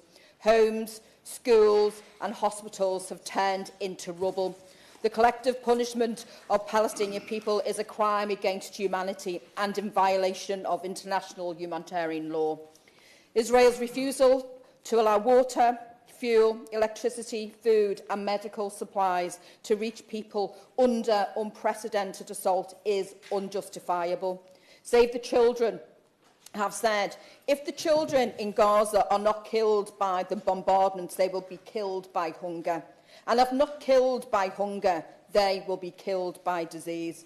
One Palestinian dies every 5 minutes, and this could have been averted if the US and the UK had voted in favour of the Security Council resolution for a ceasefire, ending the indiscriminate killing of innocent civilians and the mass displacement of Gazans towards the south of the Strip, threatening to push them into the Sinai in the biggest land grab and the ethnic cleansing since the original Nakba in 1948. A child who is 16 years old in Gaza today will have known 5 successive bombing campaigns and spent their entire life under blockade. The sheer level of trauma, pain and grief they have already experienced is almost unspeakable. But all of us who bear witness to these crimes have a duty to speak up, and those of us with privilege of power have a duty to do everything humanly possible to end them. And it's been widely reported this weekend of traumatising images emerging from Jabalia refugee camp. Palestinian men stripped naked, Israeli forces bound and blindfolded, invoking images from some of the darkest passages of our history. And the International Federation of Journalists, working closely with the Palestinian Journalists Syndicate, has verified at least 70 journalists have now been killed in the violence, with many others missing and feared dead. And they've said that journalists are dying 4 times the rate of the general population. And these journalists are all that stands between the truth and the total media blackout in Gaza. And they should never be a target, and yet the numbers reveal a very concerning picture. And I'd like to echo the calls from the National Union of Journalists to take the opportunity to pay tribute to the bravery of journalists in Gaza and the commitment to the work. Without them, we wouldn't be able to hold the Israeli government to account for the horrors unfolding in Gaza. Time and again, we have heard from ministers that in no uncertain terms, they are pushing Israel to take precautions to act within the confines of international humanitarian law, to show restraint and care for civilian infrastructure and life. But on his media round this morning, the Defence Secretary failed to condemn the detention of Palestinian children in military prisons. No, sorry, I'm going to make some way. We know that this will not come without meaningful international action to ensure that Israel cannot continue to act with impunity. The UN Secretary-General has invoked Article 99 of the founding UN Charter, formally warning the Security Council of the global threat from the attack on Gaza. A ceasefire is the bare minimum we must demand, yet our government has failed in its humanity. How many more innocent Palestinians have to die before the leadership of this country takes action? I'm running out of time, so I'm going to press on. To conclude, Chair, our government urgently needs to move towards a permanent ceasefire, but we also need to go further and take bold steps to end the cycle of violence, including the indiscriminate killings of Palestinians in the West Bank by right-wing extremist settlers. The ICC must investigate potential war crimes by all parties and bring to justice those who are found guilty. History will not judge kindly to those who looked away. We must do everything in our power to bring these atrocities to an urgent end with a permanent ceasefire. I call Joanna Cherry. I unreservedly condemn the crimes of Hamas, particularly the crimes of rape and sexual violence against women. Hamas are terrorists backed by Iran, and we all know how they treat women. However, the laws of war must guide Israel's response to Hamas's atrocities. And those are not my words, but those of a group of eminent Jewish lawyers in a letter to the Financial Times back in October. The group included the former President of the UK Supreme Court, Lord Neuberger, and Philippe Sands, KC, one of the world's foremost experts on international law. Their measured and scholarly letter is particularly impactful because they write as Jews with family and friends directly affected by the terrible crimes perpetrated by Hamas on 7th of October. 3 important points were made in that letter. First, the crimes of Hamas are crimes against humanity. The barbarity inflicted by them and the taking of the hostages are war crimes. Second, under international law, Israel has the right to respond and to defend itself and its citizens. But third, and very importantly, that response must be in accordance with international law, and in particular the laws of war. And to quote the letter, they say, these laws apply irrespective of the level of outrageous conduct of an enemy, and no exceptions to these rules can be derived from the level of sufferings caused by Hamas's actions. The importance of the international community acting to make sure the laws of war are obeyed and our collective moral and legal responsibility to avoid another genocide has been at the forefront of my mind since I visited Srebrenica earlier this year. The message of Srebrenica is that never again must the world stand aside while innocent civilians are tortured, raped and murdered, and never again must the world stand aside while populations are deported or forcibly transferred or have imposed upon them deliberately conditions of life calculated to bring about their physical destruction in whole or in part. And I believe, Sir Mark, that we're pretty close to that, if not beyond it, in Gaza at present. The lessons of Srebrenica demand a humanitarian response to the suffering of both Israelis and Palestinians, and we must resist the idea that collective punishment should be visited upon the Palestinian people for the crimes of Hamas. Whether that collective punishment consists of seemingly indiscriminate bombing, or the restriction of water, food, fuel and electricity to Gaza, or the order to Palestinians to evacuate. As the occupying power, Israel has a clear obligation under international law to ensure the basic needs of Gaza's civilian population are met. Clearly, they are not doing that. And as others have argued, the United Kingdom, given our history in the region and given the Balfour Declaration, we can't stand aside here. And it shames us that we have stood aside so far, particularly at the United Nations. Now, over 1,000 of my Edinburgh South West constituents have signed the petitions before us today. And in my 9 years as a Member of Parliament, or nearly 9 years, I've never received more emails on any one topic than I've received on this topic, and the vast majority of them are calling for a ceasefire in Gaza. So what my constituents want the UK government to do is to take swift and urgent action to establish a permanent ceasefire, to press Israel to lift its total closure of Gaza, reopen its crossings and allow the safe and unimpeded movement of aid. And that includes fuel, food and medical supplies. and the safe and unimpeded movement of aid workers, medical personnel and sick and wounded people. My constituents also want the British government to oppose any action to coerce or forcibly transfer the population out of Gaza, and they want the British government to demand that Israel ensures the protection of Palestinian civilians wherever they are and guarantees that displaced people will be able to return and rebuild their homes. And most importantly, yes, I will give way.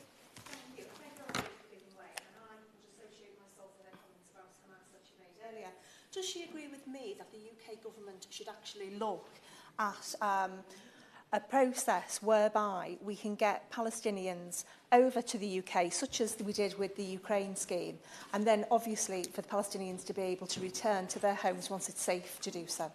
I very much do, and I raised this in the Chamber with the Minister who's responding today last week in relation to the elderly mother, sister and pregnant sister and small baby of a constituent of mine. And I think it's incumbent on the British government to look seriously at humanitarian visas, particularly given our links with the region and given how many of us have constituents with family there. These people won't want to come here permanently, so the government doesn't need to worry about the long-term net migration figures. These people will want to go back to their homeland. But surely, as a humanitarian country, we should be looking at humanitarian visas. But really the point of my speech today, and I say this because I am a lawyer and this matters very much to me, is that Britain does have an obligation under international law to prevent war crimes and to prevent another genocide from happening. And I don't think that Britain is fulfilling that obligation at present. So I really want to know, I know the government, they never reveal what legal advice they've had, but what I would like to hear from the Minister is whether they are alert to their international legal obligations and to what extent they're taking them on board. And again, and in fairness to him, he made a very generous response to my question about this in the Chamber last week. But again, I want to hear that Foreign Office ministers like him will put pressure on our Home Office, and goodness me, doesn't it need pressure put on it to do anything humanitarian, but will put pressure on our Home Office to grant humanitarian visas to Palestinians who want to come to the United Kingdom for temporary respite before they go back to their homes. Thank you. I call Rachel Hopkins. It's a pleasure to serve under your chairship, and we are here debating very important petitions regarding Israel and Palestine, rightfully calling for the enormous suffering to end. As well as the thousands of Luton South signatures added to the petitions, I've received thousands of emails from constituents deeply concerned about the ongoing situation in Gaza and the West Bank, horrified by what they're seeing every day on their TVs and phone screens. I share my constituents' concerns. We're watching the destruction of Palestinian lives in Gaza and the West Bank, as well as those Israeli lives on and since the 7th of October. Luton is a hyper-diverse town that wants peace across the Middle East. And in remembering our common humanity, I join calls for an immediate, permanent ceasefire on all sides. This echoes the statement by the UN Secretary-General, Antonio Guterres, and other respected organisations, such as the International Rescue Committee, Save the Children, Islamic Relief, and a range of faith leaders. I welcome the temporary ceasefire announced in November alongside the release of hostages. However, there remains a desperate need for a permanent ceasefire, for a significant increase of much-needed humanitarian and medical aid, for the return of hostages, and for a renewed political effort on all sides to come to an enduring resolution for peace. We must be unequivocal. Civilians must be protected and not displaced. Humanitarian aid, medical supplies and fuel must be allowed into Gaza, and hostages must be released. And I've made it clear in this House and in correspondence to the Prime Minister, the Foreign Secretary, his predecessor, that the UK has a duty to ensure international law and the human rights of the Palestinian people are upheld. Yet this Conservative government is failing. The UK should be leading the international community to bring about peace. Labour has been clear. Israel must not besiege or blockade Gaza. Schools, hospitals and other civilian infrastructure must be protected at all costs. We know the ongoing bombing of Gaza has so far killed over 17,000 Palestinians, 40% reported to be children. Constituents who have written to me have said that more than half of all homes have been destroyed, and there are only 14 hospitals out of 36 that are even partially functional. 1.8 million people are now displaced. That's 80% of the population, and reports that half of the population are now starving. The international community can and must secure a lasting ceasefire to make political progress to end the conflict. This means creating an Israel secure from Hamas and ensuring Palestinians can see a path to statehood and the reconstruction and renewal of Gaza. So I also press the Minister to set out the government's plan to make this a reality. Thank you. Call Imran Hussain. Thank you, Sir Mark, and I rise to represent the thousands of constituents who have written to me and signed petitions. Sir Mark, the reality is Gaza is now a graveyard for tens of thousands of innocent men, women and children, a continuing nightmare without food, water, power or medicine for those left alive, and an ongoing Nakba for the 2 million displaced. In the last few days, the EU's head of foreign policy has labelled the bombing as one of the most intense in history, whilst the UN's Humanitarian Affairs Chief has described the situation as apocalyptic. And such is the magnitude of the war crimes committed, the scale of indiscriminate bombing and violations of international law in their lethality. In the time that this debate, Sir Mark, will take place, a further 9 women and 12 children will have been killed. Let this House reflect for a moment on that. Of those who survive, many will remain trapped in the rubble of homes, schools, hospitals, refugee camps, mosques and churches. And those who receive medical attention, all will face surgery without anaesthetic or pain relief. With hygiene, sanitation and healthcare facilities left destroyed, normally preventable diseases are also now ripping through the population. And Palestinians aren't even afforded dignity in death, with their bodies decomposing under rubble, mulled by stray dogs and eaten by worms. This is the reality of the humanitarian nightmare that Palestinians are facing each and every day. Yet, Sir Mark, despite the death, destruction and human misery in Gaza caused by the Israeli military's bombs and bullets, when the UN Security Council voted just days ago on a ceasefire resolution that would have brought an end to this bloodshed, the UK sat on its hands and did nothing. Will my honourable friend give way? Of course I will. I thank my honourable friend for giving way, and 1,400 of my Leeds East constituents have signed these petitions, so people out there care. And so when my honourable friend reflects upon the UK government's shameful abstention at the United Nations Security Council on the vote for a call for a ceasefire, does he agree with me that it's about time that the UK government joined the overwhelming majority of the international community, including in Europe, France, Spain and Portugal, amongst other European nations, and backed the call for a ceasefire to save lives, end the suffering, release all hostages and make a better future? I thank my honourable friend, and of course he is absolutely right. And as I was saying, the ceasefire resolution was an opportunity to bring the bloodshed to an end. But the UK chose to sit on its hands and do nothing. And that was a choice the UK made as a government. Instead of taking the lead, the UK abstained, and instead of working on the lasting peaceful resolution, we need to see the UK confirmed by making that choice that it was content with the bloody status quo where civilians are slaughtered in their thousands.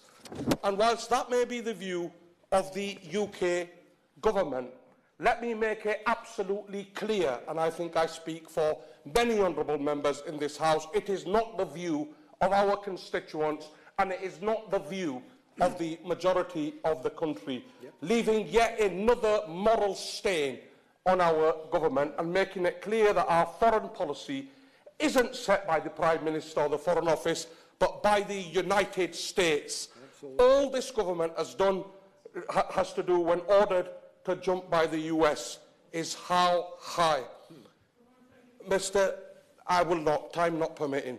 The UK's failure to back the ceasefire resolution and the ability of the United States to overrule 13 votes in favour without a single other state against, frankly, brings into question the legitimacy and viability of a so clearly broken international system. Indeed, when the UN Secretary-General is pleading for action and every UN agency is begging for a ceasefire to protect civilians, we have to ask ourselves, what exactly is the point of the United Nations when it can just so easily be overruled and so easily be ignored?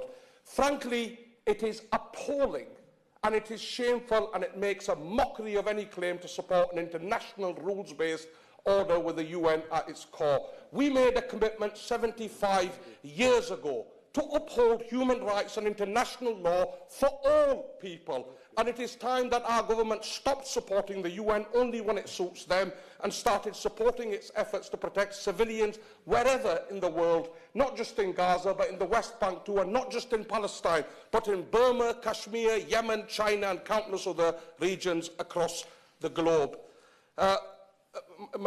Sir Mark, time not permitting, I want to take this opportunity again on behalf of myself and the thousands of my constituents and the millions of people around this country that want to see an end to this bloodshed. So I want to implore the Minister here today to listen to the calls of these public petitions. Listen to other honourable members. Listen to the UN agencies and humanitarian organisations. Listen to those in Gaza calling out desperately for help, and back the calls for a lasting ceasefire to end this bloodshed now. I call Andy Slaughter. Sir Mark, in the business statement last Thursday, I asked the Leader of the House whether we could have a full day's debate on the Israel-Gaza war. I don't know whether the Minister has had a communication. I know the Leader of the House is very assiduous about these things, but maybe he would be able to, in responding, tell us whether that is going to be granted early in the new year. Frankly, very surprising we haven't had that. I'm sure if the government won't do that, the Backbench Business Committee may. But really, I'd like to thank the petitioners, not only for the, I think, 600,000 signatures that there are on these three petitions, but for achieving what the government hasn't achieved, which is to have a substantive debate on this subject for the first time. And 2,773, if my maths is right, of those signatures come from my constituents. And that is substantially less than the number of individual emails that I've received from constituents on this matter, by 100 to 1, and I literally mean 100 to 1, calling for a ceasefire. If I just look at the petitions, the first petition reminds us that breaches of international law are nothing new in the Israel-Gaza dispute. 75 years ago, the Nakba saw the displacement of 750,000 Palestinians. That is a crime against a crime in international law. 55 years ago, settlement building began and continues apace. Indeed, it has accelerated. Second petition deals with the issue of blockade. Again, blockade is nothing new. Gaza has been blockaded for 16 years. It is still regarded in international law as occupied for that reason. But clearly, what is happening now, which is almost totally to shut off aid or to have very inadequate amounts of aid entering Gaza, is again a form of collective punishment and again a breach of international law. So we have displacement of almost the entire 2 million population of Gaza. We have bombing on an indiscriminate scale, carpet bombing, which has destroyed not only lives, but also much of the civilian infrastructure. And that is why I believe that the third petition is right to call for a ceasefire. Earlier in the chamber, the Right Honourable Sutton Coldfield, Foreign Office Minister, I asked him the question about why Britain had abstained on the United Nations Security Council resolution. As I understand it, he said both that there was a lack of condemnation of Hamas and also that the government is against a ceasefire per se. Now, I think we would all join him in wishing that the UN would speak loudly, as all parties in this country have, in condemning the atrocities of Hamas, the hostage-taking and the massacre on the 7th of October, which are, again, crimes against humanity. But I don't think that invalidates the UN Security Council resolution. And I do think that the ceasefire, the reasons given for opposing a ceasefire, that it won't be observed by either party, that there are precedents of ceasefires happening. The pause we had recently is a type of ceasefire in which was observed by both sides. And I don't see anything wrong, frankly, with calling for a ceasefire. I think the more voices that are added to that, I think the UK's voice would be a powerful one. So what my question essentially was is why we can't call for a ceasefire when it appears that breaches of international law are happening. Certainly that's prima facie the case. I would hope that this country, as an upholder of international law, would do that. The fact that we're approaching 20,000 deaths, most of them civilians, the fact that half of the housing in Gaza has been destroyed, shows that these are, at best, negligent actions by the Israelis, that they are indiscriminate, and that the results are atrocious. I visited Gaza just after Operation Cast Lead. I've seen what an Israeli ground invasion means. I saw white phosphorus on the ground. I saw hospitals that had been shelled. I saw families who had lost multiple members of their families through bombing in that way. And so I would ask and I also saw the destruction of civilian infrastructure. So I would say to the Minister in responding that he does need to deal with these issues. He does need to deal with the need for ceasefire, and he needs to come up with a more credible response on behalf of the UK government in that way, because at the moment all we are seeing is the multiple deaths of civilians happening on a daily basis. Thank you. Kate Holland. Thank you, Chair. Scotland is in the top 10 for 2 of the 3 petitions that were being debated this afternoon. But in the short time available to me, I'll speak to the core concern of the 3 petitions. Firstly, on the question of UK's neutrality. International law states that nations have the right to self-defence, but it also dictates that this right must be exercised proportionately. And I'm sure future investigations will determine if that's what's happening in Gaza today. On the 7th of October, it was a dark day, and I absolutely condemn the horrific terror attack carried out by Hamas. 1,200 Israeli people dead and killed in such a horrendous manner as was described by the member opposite, who is no longer in his place.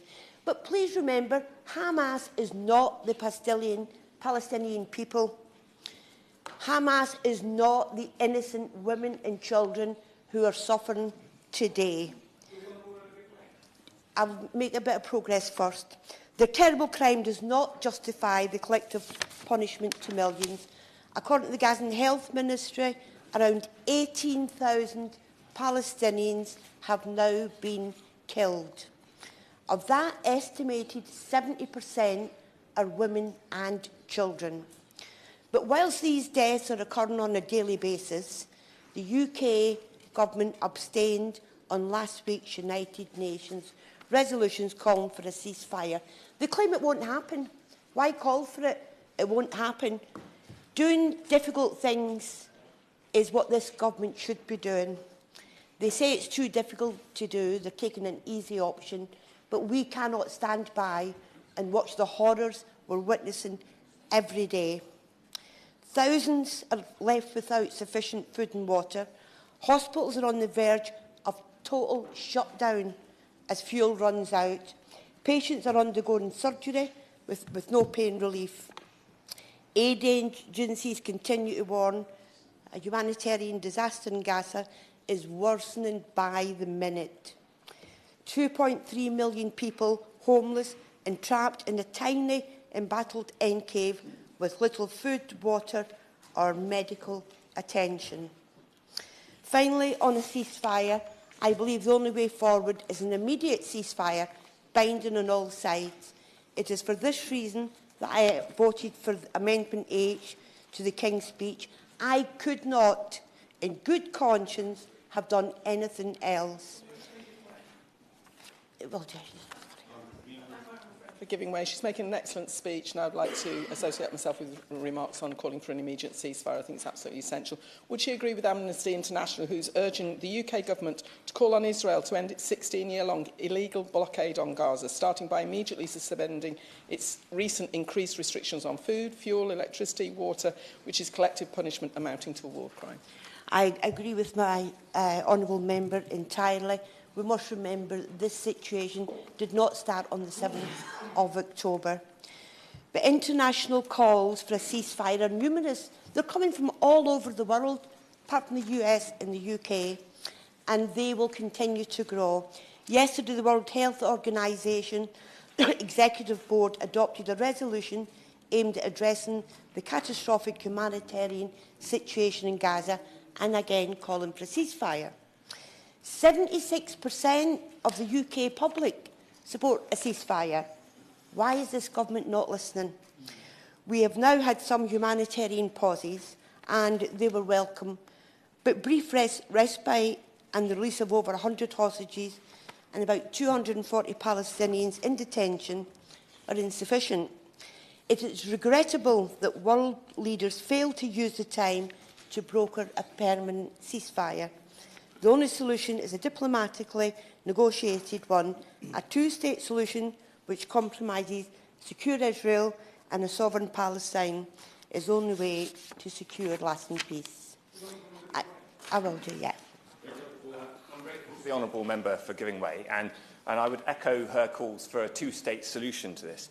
But I wonder whether she would agree that it's just outrageous for a senior Israeli official to reckon that 1/3 of those killed so far in this war were combatants, because by deduction we find that there are perhaps 2/3 of those killed, over 10,000 people who've been killed in this war so far, who must be civilians, and that we cannot dismiss those civilian deaths as mere collateral damage. Absolutely, and as I said earlier, I'm quite sure future investigation will expose some of the information that's been released. Oh, I'll just start that paragraph again. I appreciate a negotiated ceasefire binding on all sides, and that's the important part, will be difficult. A huge diplomatic task, but sitting on our hands is not going to achieve anything. The situation is growing worse by the day, and as the honourable member said earlier, we have a breeding ground for future Hamas unless we do something. We start by talking, we start by listening, and we start by putting pressure on people to stop bombing innocent women and children. Christian Wakeford. Thank you, Mr McCabe. It's a pleasure to be serving under your chairmanship.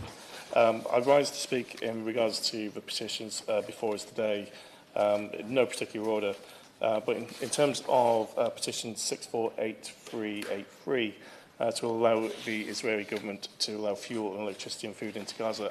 I don't think anyone in this room or anyone outside would disagree with that.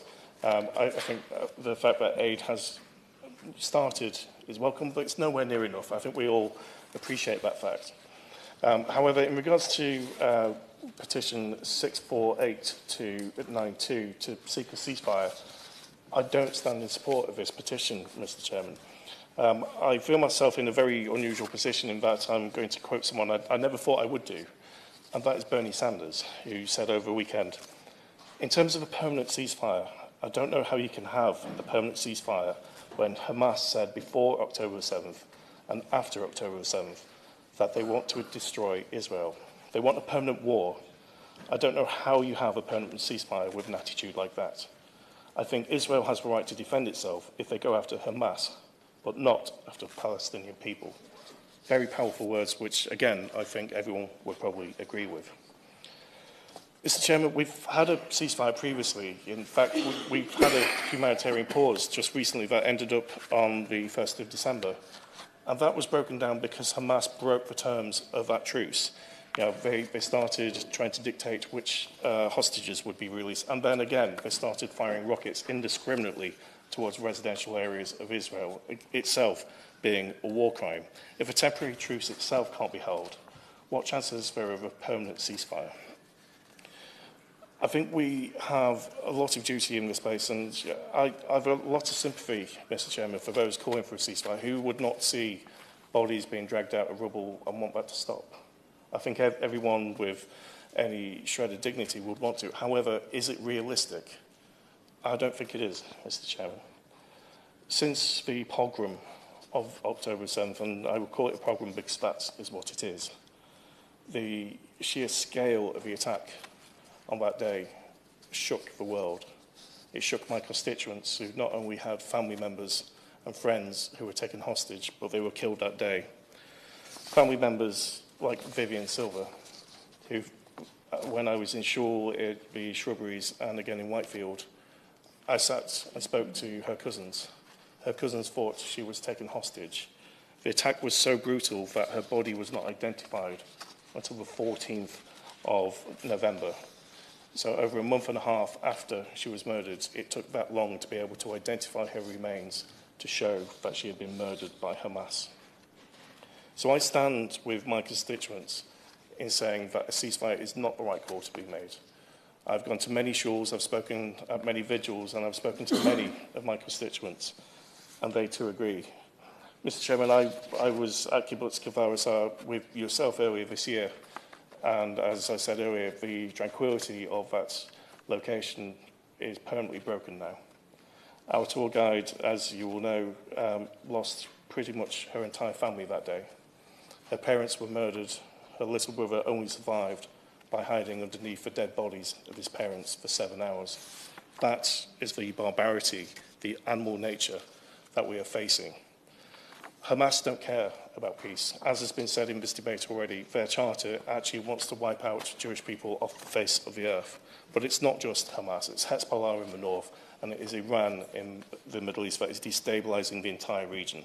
So we do need to be speaking more about what we are doing with Iran, and I make a plea again to the Minister, as has been said throughout this year and beforehand, that now is the time for the IRGC to be prescribed in its fullest and in full entirety, because it is Iran who are getting these weapons into Hamas and Gaza. But there are many questions as to what is also going on. There is a terror tunnel network that cannot be denied. We've seen the footage, we've seen the blast doors, we've seen the fire holes. That is not set up for normal transport around Gaza. That is set up to support terror activities, and that is why Israel has the right to defend itself, by going after Hamas to make sure no further attacks like that can ever take place again. And as we saw on the 1st of November, Ghazi Hamad, a senior member of Hamas, told Lebanese television that they would repeat the attacks of the 7th of October a second time, a third time, and keep on repeating those attacks until there is no Israel. And that is why I cannot support a ceasefire, Mr. Chairman. Liam Byrne. Thank you very much, Mr. McCabe. And can I congratulate my honourable friend, the member for Lancaster and Fleetwood for so eloquently introducing this debate. And I too add my congratulations to the petitioners for organising a petition with so much support across the country and so much support across my constituency. Thousands of my constituents have signed these petitions, and thousands more have written to me to express their feelings about the appalling violence that they see unfolding in Gaza. Almost throughout every single one of the emails that I have received, getting on for 6,000 now, there has been an unequivocal condemnation of the violence, the attacks, the brutality perpetrated by the terrorists of Hamas on the 7th of October. the indiscriminate slaughter of 1,200 people in Israel. It was a pogrom. The indiscriminate rockets fired by Hamas, the indiscriminate hostage-taking. But, Mr. McCabe, my constituents, like the constituents of so many honourable members here today, have watched in horror at the destruction that has now cost the lives of 18,000 people in Gaza, that has now injured 50,000 people in Gaza, that has now rendered Gaza the most dangerous place on earth to be a civilian. 2.2 million people are now in desperate need of food assistance. UNRWA, which we helped create all those years ago to bring respite to the people of Gaza and the West Bank, now calls Gaza hell on earth. The World Food Programme is now very clear. With just a fraction of the needed food supplies coming in, a fatal absence of fuel, interruption to communication systems, and no security for our staff, we cannot do our job. The World Food Programme, a food programme created by the world to feed those in need, now saying clearly to us that it can no longer do its job. Oxfam, now clear that the safe zones are, in their words, a mirage, unprotected, not agreed beyond Gaza itself. They fear that people will be forced out of Gaza for the last time, and that the aid agencies will be forced into the devil's own choice of either providing aid or collaborating with that evacuation of people from Gaza. When we have violence in this extreme, surely what we should be doing across this House is arguing for that binding on all sides ceasefire, arguing for peace, arguing for negotiations. And instead what we had was a government that went to the United Nations days before we celebrated the anniversary of the UN Declaration on Human Rights and abstained on a question of moral force and justice. That motion itself was triggered by the United Nations Secretary-General, not a nobody, the United Nations Secretary-General, using emergency provisions because he warned that the humanitarian situation, the humanitarian aid system, was now at risk of collapse. That's how bad it had now become. In a situation like this, it was the wrong call to abstain on that UN Security Council vote. It was the wrong call. We should have voted for a ceasefire. We should have voted with almost every other member of the United Nations Security Council and sent a message of peace, negotiations, and a binding on all sides ceasefire. Not least because such a vote would not have been without precedent. I was a member of the Cabinet in 2009 when we voted for UNSC 1860. Despite United States opposition, that called for a ceasefire in the conflict between Israel and Hamas. We've got to be honest, it wasn't immediately successful. But what it did is it changed the terms of the debate on the ground. It laid the groundwork for the peace that eventually came. That is what it means to use our weight in the international institutions of which we are a member to make the case for peace, to make the case for a permanent ceasefire. And so I hope the Minister, when he rises to his feet, will be able to explain, if not now, then when?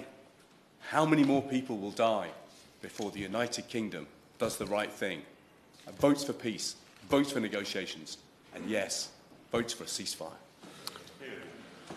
Helen Hayes. Thank you very much, Mr. McCabe. It's a pleasure to see you in the chair today. The petitions we're debating today reflect the deep anguish that so many people are experiencing as they see the images from the horrific conflict in the Middle East on our phones and TV screens.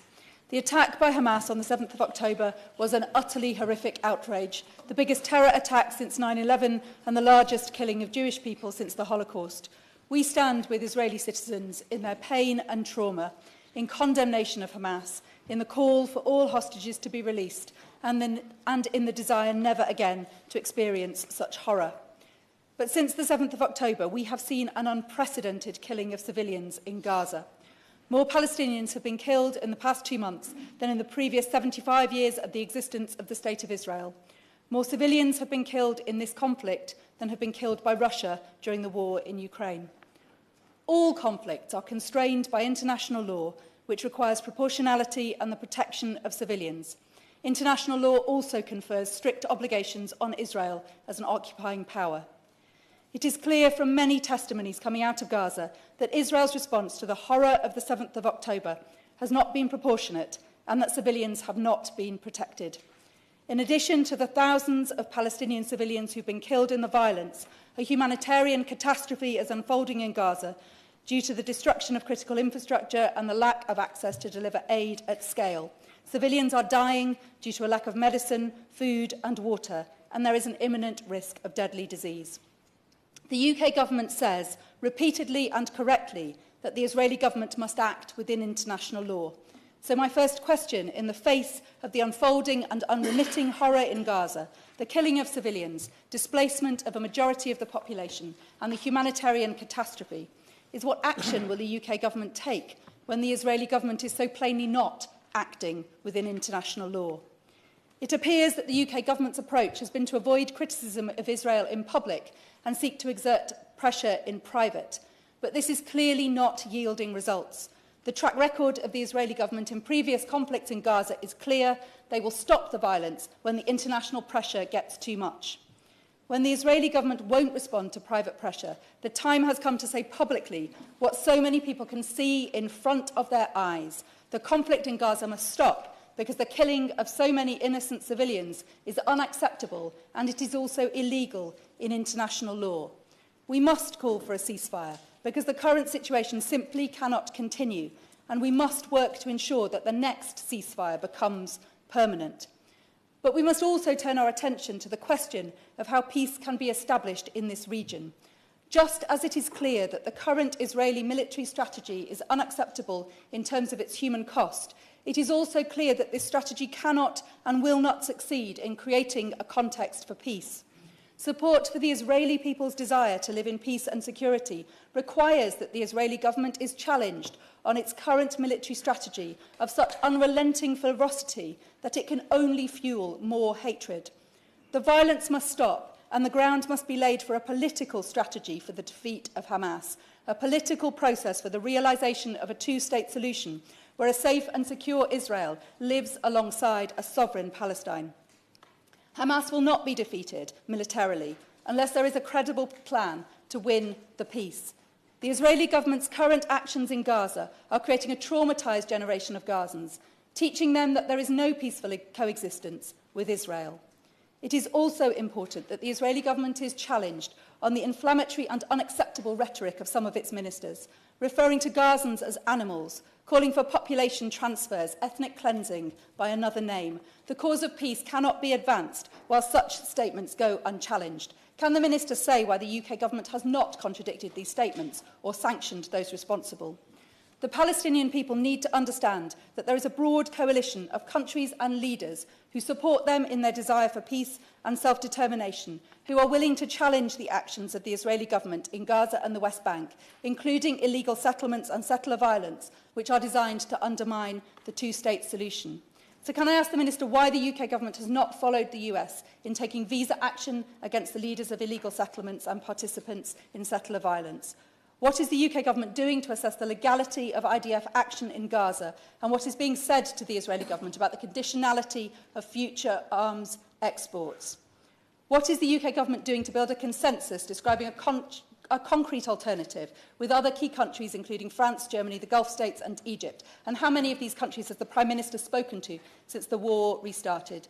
Palestinians and Israelis need to see that the two-state solution is more than simply words, but a reality that can be achieved, because across the international community there is a genuine commitment to work for it, and they need a ceasefire now. Mick Whitley. Thank you, Chair, and it's a pleasure to serve under your chairmanship. All nations have the right to self-defence, but it's vital that they do so in accordance with the responsibilities under international law. And it is incumbent upon all countries to ensure that wherever in the world world conflict is taking place, international human rights law is upheld. In the week of the 75th anniversary of the adoption of the Universal Declaration of Human Rights, these obligations have a particular resonance. The civilian population of Gaza, about half whom were under the age of 18, bear no responsibility for the atrocities committed by Hamas on October the 7th. For the 1,200 Israelis who were murdered, nor for the approximately 240 Israeli kidnapped. These are appalling war crimes that were perpetrated by Hamas. And yet, it is Palestinian civilians, and most of all the young, the ill and the elderly, who are being forced to pay the price as a result of the unrelenting bombardments and siege of Gaza. According to the United Nations, more than 17,000 people have been killed since October the 7th, and approximately 1.9 million, around 85% of the population of Gaza, have been displaced and made homeless. The scale of this humanitarian crisis has been described by the Chief of Oxfam UK as the worst that he's ever witnessed everywhere in Gaza. The spectre of death, disease and hunger loom. And at a time when it's needed most desperately, even the right to healthcare is under attack. And as the UN Special Rapporteur for the Right to Health has warned, with at least 364 attacks on healthcare facilities having been recorded by December 7th, resulting in at least 553 deaths. The result is that communicable diseases, including respiratory illnesses and diarrhoea, are spreading fast in a grave situation, will only grow worse as the winter progresses. Confronted by a humanitarian catastrophe on this scale, the United Kingdom has a moral obligation to demonstrate political leadership and for press an immediate ceasefire and for the beginning of a political process aimed at securing a lasting and equitable peace for Israelis and Palestinians alike. Only an enduring ceasefire, not a humanitarian pause, and not the unilateral designation of patches of land without adequate infrastructure, food, water, health, hygiene as safe zones, can ensure that aid workers can access those in need and the humanitarian assistance can be delivered at a pace and scale that is so desperately needed. The polite appeals that we've heard from the governments that civilian casualties be minimised are simply not enough. What we need to see now from our governments is the clear and unequivocal message that the human suffering which we are witnessing in Gaza cannot and must not continue. I regret that a family emergency precluded me from being in Parliament to vote at the SNP's amendment to the King's speech advocating for the ceasefire. I'm concerned that the British Government continues to fail to lend its voice to the growing chorus of voices across the international community calling for the ceasefire now. The decision not to join our ally France in voting for the motion calling for the ceasefire, which was recently brought before the UN Security Council, was a profound diplomatic and moral failing and a betrayal of our responsibility towards the people of Gaza. These responsibilities extend also to considering what role the UK might be playing in supplying the Israeli Defence Forces during this current conflict. This isn't a moral obligation but a legal one. As Lord Cameron recognised in 2014, when as Prime Minister, his government undertook a review of licensed exports to Israel and warned that should significant hostilities in Gaza recommence, it would suspend existing licences for components which would be used by the Israeli Defence Forces. Now as then, the government should suspend all existing licences to Israel while it assesses whether its exports to Israel are compliant with its obligations under the Arms Trade Treaty and whether there is a clear risk of UK arms licence to Israel being used in contravention of the strategic exports licensing criteria. We stand at a critical juncture for the future of millions of Palestinians and Israelis, as well as for the wider region. Now more than ever, the UK must recognise its moral duty towards those who are trapped amidst the devastation being visited on Gaza and do everything within its power to secure an end to violence. Claudia Webb. Thank you, Mr McCarb, and it's a huge pleasure to serve under your chairship. And thanks to the thousands of petitioners that have called for this debate. Latest estimates say that Israel's bombardment of Gaza has destroyed or severely damaged 60 to 70% of buildings and homes in northern Gaza, and now many more in southern Gaza. And the terrifying toll of innocent death continues to rise, with at least 10,000 children killed, according to Euro-Mediterranean Human Rights Monitor, and many thousands more injured and maimed and forced to undergo operations without anaesthetics. I'm comforting too many constituents of Leicester East who've lost family members and loved ones under the rubble.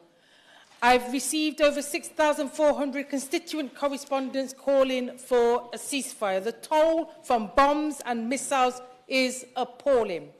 But the desperate crisis of starvation and disease is set to be even worse. Yet today, the Israeli government has blamed the United Nations for not doing enough to deliver aid to the people of Gaza, claiming with unabashed arrogance the aid is there and the people need it. The UN has pointed out in response that aid at the border is held up by Israeli checks, and UN staff are unable to get aid to the people or even get to the Rafah crossing because of the intensity of the hostilities. The UN has already lost more than 150 of its people to Israeli bombs and shells, and is short of trucks to carry supplies because so many have been destroyed. It added that even if aid could travel freely, Israel's government are only allowing about a fifth per day of what Gaza needs, intensifying the suffering and starvation and the diseases that result. We saw last week the Israeli government plant Israel's flags in the middle of flattened residential districts, suggesting its aims in Gaza go further than simply destroying Hamas. We are hearing Israeli government ministers mockingly call this horror Nakba 2023, and even suggested dropping a nuclear bomb on Gaza. While Israeli government departments are discussing plans for pushing Gazans into a tent city into the Sinai Egyptian desert, yet our government continues to describe this unrestrained assault and siege as Israel's right to defend itself, even in its response to this petition we are discussing today. And last week we saw the shameful spectacle of the UK being the only member of the UN Security Council to abstain on the Council's motion for a ceasefire in Gaza. The scale of bombardment of Gaza and loss of civilian life requires immediate action, and I'll not be an accomplice. Collective punishment is a war crime. Forcible transfer is a war crime. Denying food, water and electricity are war crimes. The bombing of refugee camps, schools and hospitals are war crimes. Consequently, I have signed a petition along with other parliamentarians worldwide and civil society to the International Criminal Court to investigate and prosecute war crimes by Israel. The International Initiative Justice for Gaza calls on the International Criminal Court to investigate and prosecute the Israeli government for crimes of genocide, crimes against humanity and war crimes. The question will be, why is the government not even participating in the collective call for evidence issued by the International Criminal Court Prosecutor's Office? The UK can no longer sit on its hands while Gaza is starved, massacred and bombed if it wishes to count itself a civilized nation. The atrocities that happened in Israel on October the 7th and Israel's trauma cannot be a free pass to indiscriminately kill and bomb innocent civilians in Gaza. How many more must die? I am asking the government to advise in detail what concrete steps it is taking to bring about an urgent end to hostilities. What does it know about Israel's ultimate goals in Gaza? And in particular, what steps is it taking to pressure the Israeli government to stop bombing civilians and destroying vital civilian infrastructure? What is it doing to call for a permanent and lasting ceasefire? Just saying government is calling on Israel to minimize casualties simply will not wash when it is clear to all that there is no restraint and that many thousands more will die if things continue as they are. Thank you, Mr. McCarb. Mark Weston. Thank you, Mr. McCabe, for allowing me to speak in this debate. Can I also congratulate those who put forward the petitions that enabled this debate to happen? And let me just start by saying that I absolutely abhor, as all of us in this chamber have stated, the violence of the 7th of October that was perpetrated on those unarmed civilians in the various kibbutzim and at the music festival. It was shocking. 1,200 people killed, the 200 hostages, but it wasn't just the killing, it was the maiming, the mutilation of women, children, and men that was so disgusting. But the violence meeting violence with violence and the response from Israel and the IDF, I think, has been utterly disproportionate and remains a concern worldwide, for sure. And we've seen the various motions being put forward by the United Nations Security Council, by the Secretary General, recognizing that this is intolerable and we need to bring the factions, the sides together, and we need to strive to peace. Because what we're witnessing is not a conflict where the asymmetry of the conflict is so considerable, and we were promised a conflict of precision and intelligence in rooting out Hamas.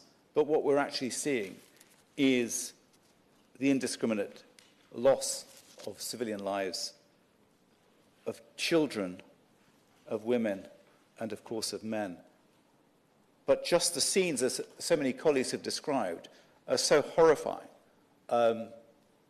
And it is very difficult, I think, for so many of us, worldwide, but to be watching these scenes on our TVs, listening to it on the radio, seeing it on social media, just the scale of the devastation and the loss of life.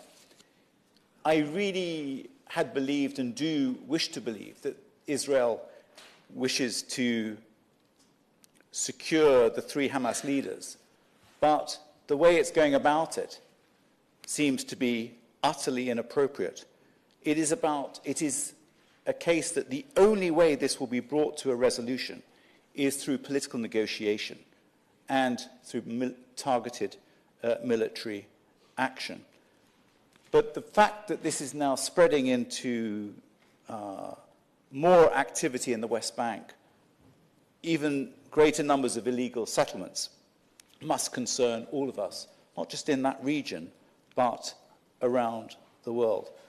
So I do live in some hope, as was mentioned by the Right Honourable Member for Hodge Hill, when he recalled the resolution 1860 from 2009 and how that was brought about and how the UK was able to act, the leadership it showed, but also the influence it was able to bring with our long-term ally, the US, that abstained in that particular vote, but which actually brought about the necessary ceasefire a week later.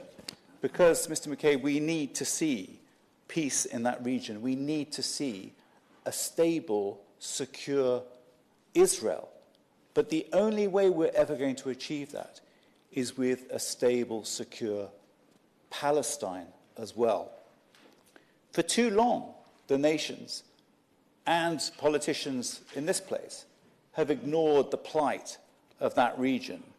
We have to bring focus urgently to that part of the world to bring about a permanent peace, a permanent, secure, stable Palestine, and a secure Israel. Thank you. Well, we seem to have come to the end of our supply of speakers, so a little earlier than anticipated, I'm going to call the front benches. I call SNP spokesperson Alan Smith. Thank you, Mr McCabe. It's good to see you in your place. It's a privilege to sum up for the SNP in this debate. I would pay tribute to some really excellent contributions from colleagues across the House. But I have to say I do so with a sense of deep sadness. We all of us feel this personally. We are all of us connected to this patch of land, which is smaller. Israel and Palestine combined are smaller than Strathclyde Regional Council was. And yet the geopolitical implications, the links that this area has to communities worldwide and across all of our islands as well, is significant. I feel it personally too. I grew up in Saudi Arabia. We spent with my family, much of the 80s in Riyadh. My folks have just retired back from Kuwait. In the European Parliament, I was a member of the Foreign Affairs Committee and served in the Middle East Working Group. I've been back and forth to the region many times, Gaza, West Bank and Israel. And I count myself a friend of all innocents. I count myself a friend of Israel and Palestine. And I've never seen it as bad as I see it now. I've never felt more bleak and, frankly, more fearful for the future, not just in the region, but in our communities as well, given the connections that we have to them. Now, the SNP's position on this, as in all matters, is that international law has to be applied in all cases, in all circumstances. Our position is principled neutrality. We believe in a two-state solution, much as that's an increasingly forlorn hope, especially right now. We support all innocence. We condemn all violence. Having been back and forth to the region many times, I am well aware that each society is complex, each society is complicated, and I want to see the innocents protected in all societies, and we share the pain of everyone. But what we've seen too much over the last few months is people minimising others' pain and legitimising ongoing violence on the basis of pain inculcated into their own communities over many decades. We heard powerful testimony about how dreadful the 7th October attacks were. Of course they were. They absolutely were. But history didn't start on the 7th of October, and to minimise anyone's pain is to not help a just solution. So some facts, because it's worth agreeing on some facts. Israel has a right to exist. It has a right to exist within its borders. It has a right to defend itself proportionately. Hamas is a terrible organisation, a terrorist organisation. The 7th of October attacks were barbarism that we unreservedly condemn. But the response to those attacks is redrawing the map of the Middle East before our very eyes. And yet again, the Palestinian people have been comprehensively let down by the international community. And I fear that what's happening now is going to fuel extremism, is going to fuel anti-Semitism and Islamophobia, and it's possible to be equally concerned about the rise of both in all of our communities. I fear that the events in the Middle East right now could create real problems within our own societies across the whole of Europe and indeed the world. So in the committees, we've seen a huge interest from the public, as seen by the response to the petitions. Turning to them, the petition that the UK should remain neutral in the Israel-Palestine conflict and withdraw support for Israel. The UK, we should seek a ceasefire and to end Israeli occupation in the West Bank and Gaza Strip, and to urge the Israeli government to allow fuel, electricity and food into Gaza. The SNP supports all of those petitions, Mr McCabe. We believe that they would go towards a just peace. We are very proud of the role that we played in the King's speech in forcing the House to an amendment on the need for a ceasefire, because we believe we need a ceasefire. I appreciate others disagree in that, but surely peace has to be built on a cessation of hostilities. And I take all the points about Hamas. I'm a gay man. Hamas throw people like me off high buildings. I carry no torch for anyone within this conflict. But surely a peace has to be based on a ceasefire and dialogue. Now, we lost that vote in the King's speech, and I regret it, but I would pay tribute to all colleagues who supported it. But we won't give up. And we've heard a number of references to the 2009 precedent that the UK, in supporting the UN Security Council Resolution 1860 on ending Operation Cast Lead, was influential with the European Union in changing the US position on this. It was influential in changing the reality on the ground. It was influential in creating peace. And we need that again. And we need that again because the Israeli government is going in entirely the wrong direction. The Israeli government is acting with what it seems to be impunity It is funneling cash into new settlements right now. We see this happening. And I fear the long-term consequences of that will be utterly unsustainable and will undermine any possibility of a just peace. Happily.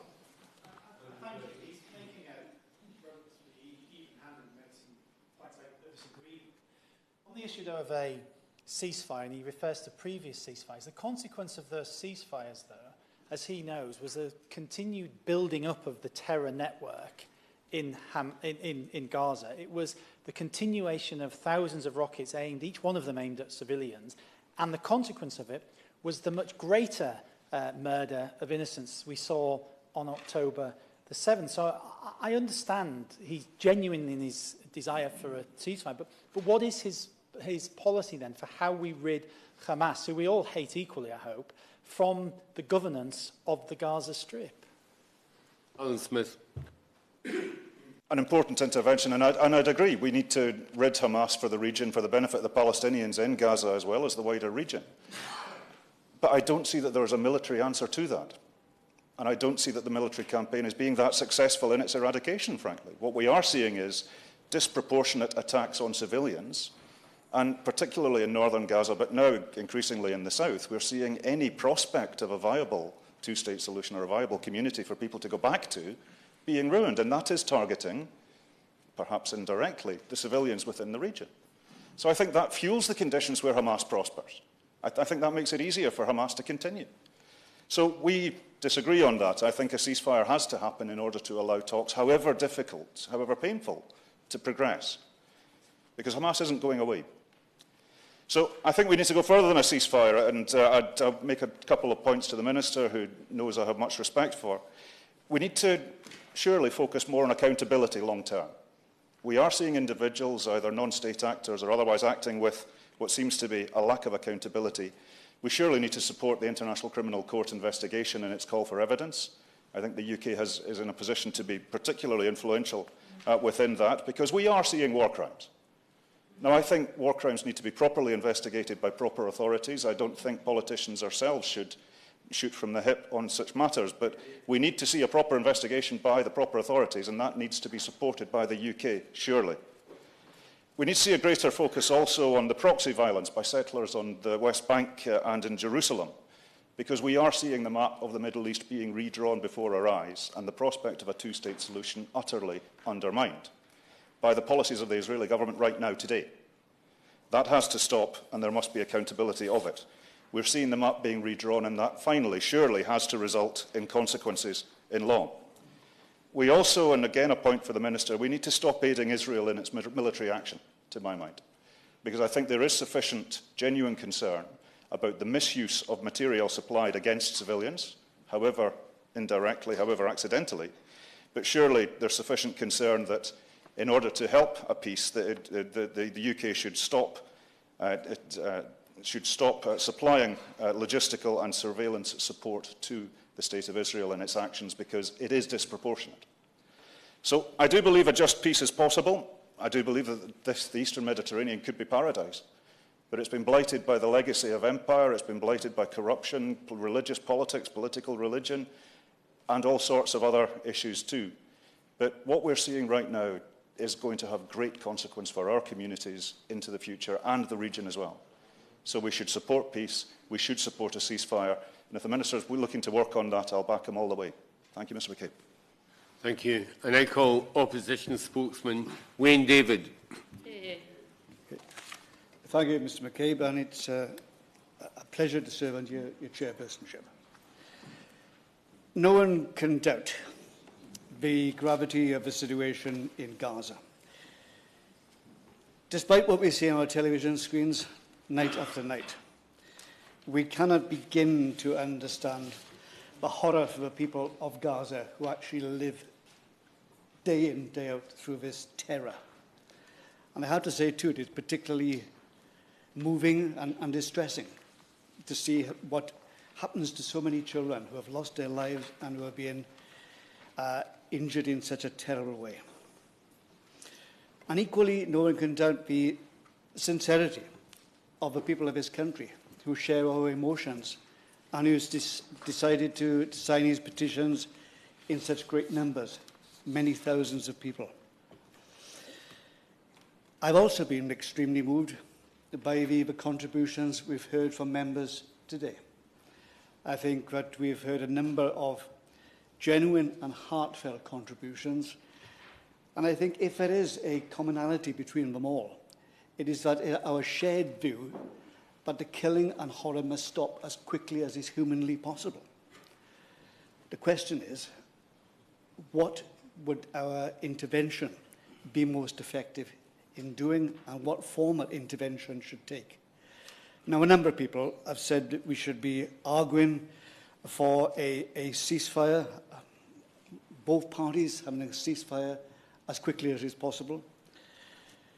I can understand the sentiment behind this, because we all want to stop the killing.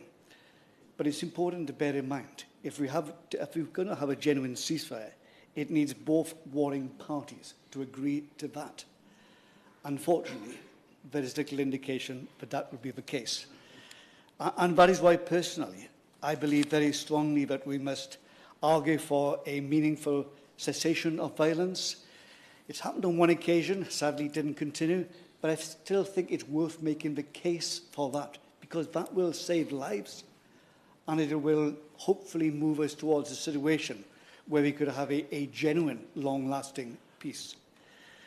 It's also important to recognise, too, that that momentary pause did see the release of a number of hostages. And that is something we must never forget.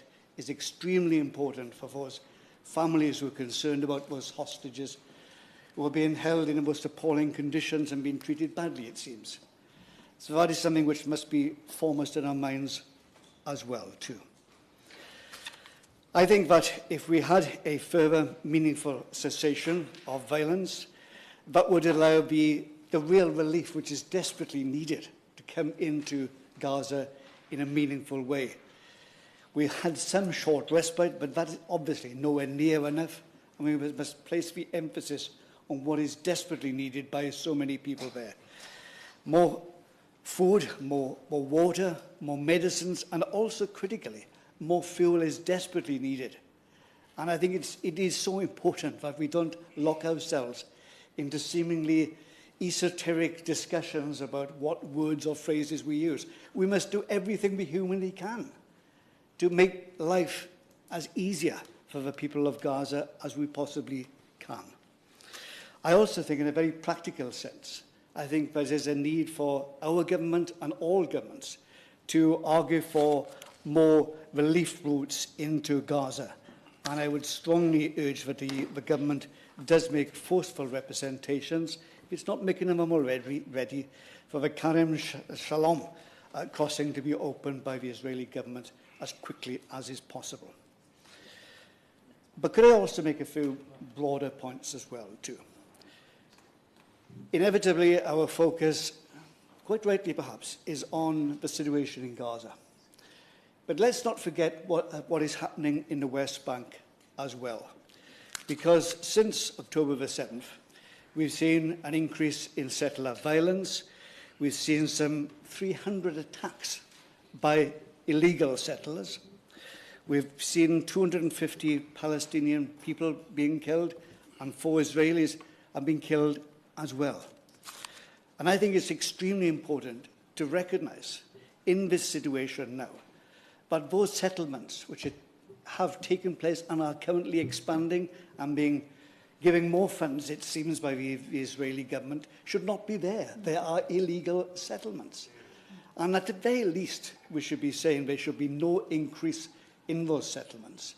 And hopefully we can move to a situation where there are no settlements in a future Palestinian state. But I think it's also important, too, that we do note what the United States of America has been saying and doing. And I take note of what the member for the Dulwich and West Norwood said with regard to action on visas. I think it's very, very important that the United Kingdom does exactly the same as the United States. I'll get away. Honourable friend for giving way, and he's making a powerful speech. And just on the point on the illegal settlements, does he share a concern, which is that this current conflict is being potentially exploited by certain factions within this coalition government to pursue a particular ideology and actually accelerating that program of illegal settlement to the pursuit of the eradication of Palestine as once imagined. David. He makes a very good point indeed, and I think it's very important that we recognise if we are going to move towards a two-state solution, and I'll say a little bit more about that in the future, it is necessary for us to recognise when there needs to be political change. There needs to be moderation on both sides.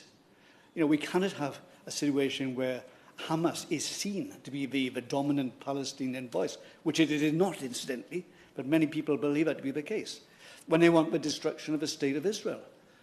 We have to make sure that we have strong connections and give support to more reasonable Palestinian people who want to have a compromise of Israel, who want to have a two-state solution. But equally, what applies to Israel as well, because unfortunately, Netanyahu is on record as being against a two-state solution, and there are elements within his war cabinet who want to see the encroachment of Israeli settlers over much of the West Bank, and some people even suggested it into Gaza as well.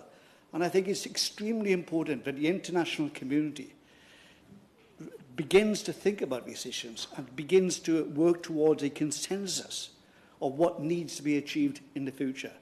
I think that's very, very important for ensuring that we have a longer-term perspective, even in these dark days of conflict. Thank you. The Chamber indulged me. I am the only one here from our side, so hopefully I can be indulged a little. I'm interested in what he says about, I hope he wasn't trying to draw any equivalence between democratically elected politicians in Israel, whether we agree with them or not, and desire for political change involving Hamas. So on that point, would he share my concern that we all want to see this increased cooperation, but Palestinian pollsters, the Arab World for Research and Development, who are based in Ramallah, I've met with them, show that 83%, I think it is, of Palestinians both across the West Bank currently reject coexistence with Israel, and 75% of them support the attacks of October 7. So how are we going to affect that political change when the views on the other side seem to be so intransigent at the moment on this issue? David. The first point I'd make is this. I do recognise that Israel is a democratic state. But at the same time, I recognise too that a minority of politicians, albeit duly elected, do not articulate what is the view of most Israeli people. And I think that's why it's important for us to stress moderation. And I'm someone who has been to the West Bank and I've been to Israel as well. And I strongly believe that it's the case. But the vast majority, virtually everyone I met, wants peace. They want to live together in peaceful coexistence. And it's our duty, really, to work towards that and to make sure that they have the context in which they can work out that long-term peaceful settlement. Could I say something else about looking to the future as well? Yes, I think that the Edinburgh South West member made a very, very good point when she stressed the importance of international humanitarian law. It is absolutely essential. We can't be in a situation where we pick and choose which international laws we like. It must apply to everyone in all situations. And I think it's incumbent upon us as an international community and as a country which upholds international law to make sure that the International Criminal Court is able to look into the conduct of this conflict by all sides and come to some very, very firm conclusions which must influence our politics in the future. Could I say, too, that I think it's important that this government does play a very proactive role in the future of the Middle East. I might be wrong, but I get the impression that over the last few years, our government has tended to downgrade the importance of its engagement with the Middle East. That needs to change.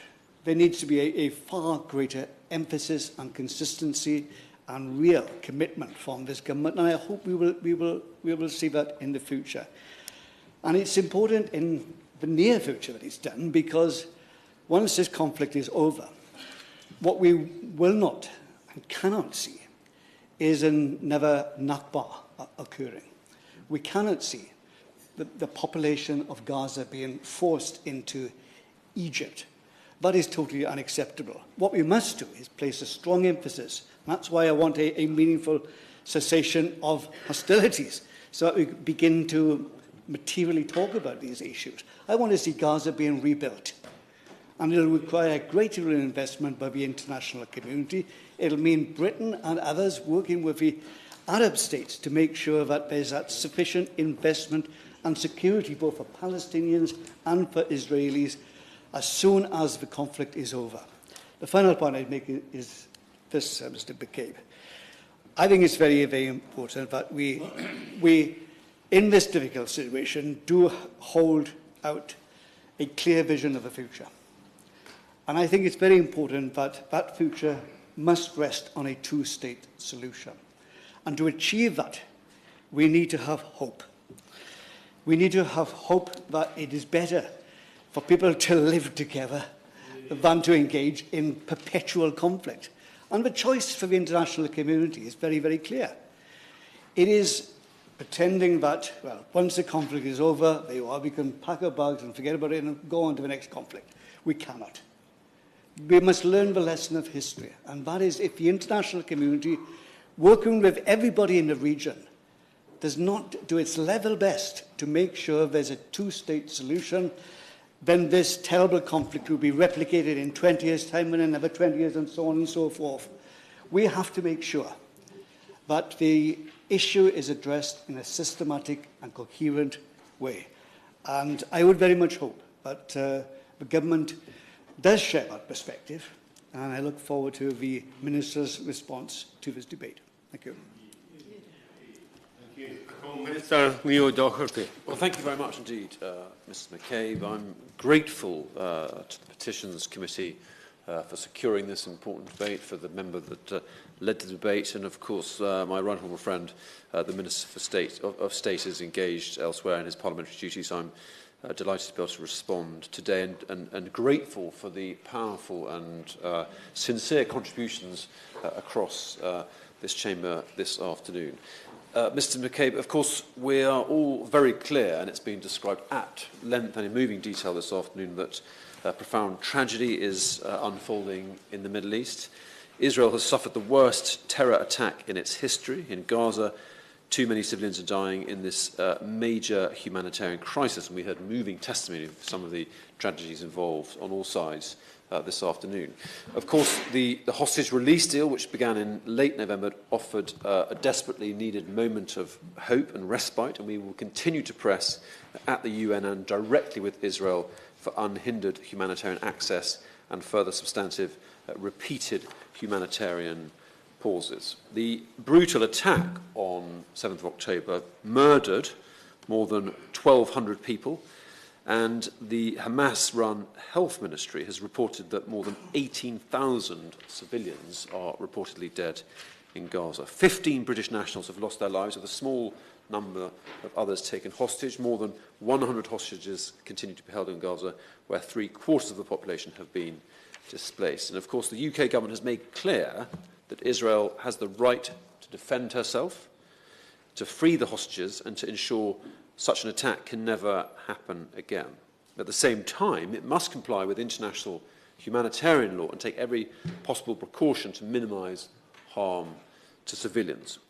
On Hamas, we have made our position plain.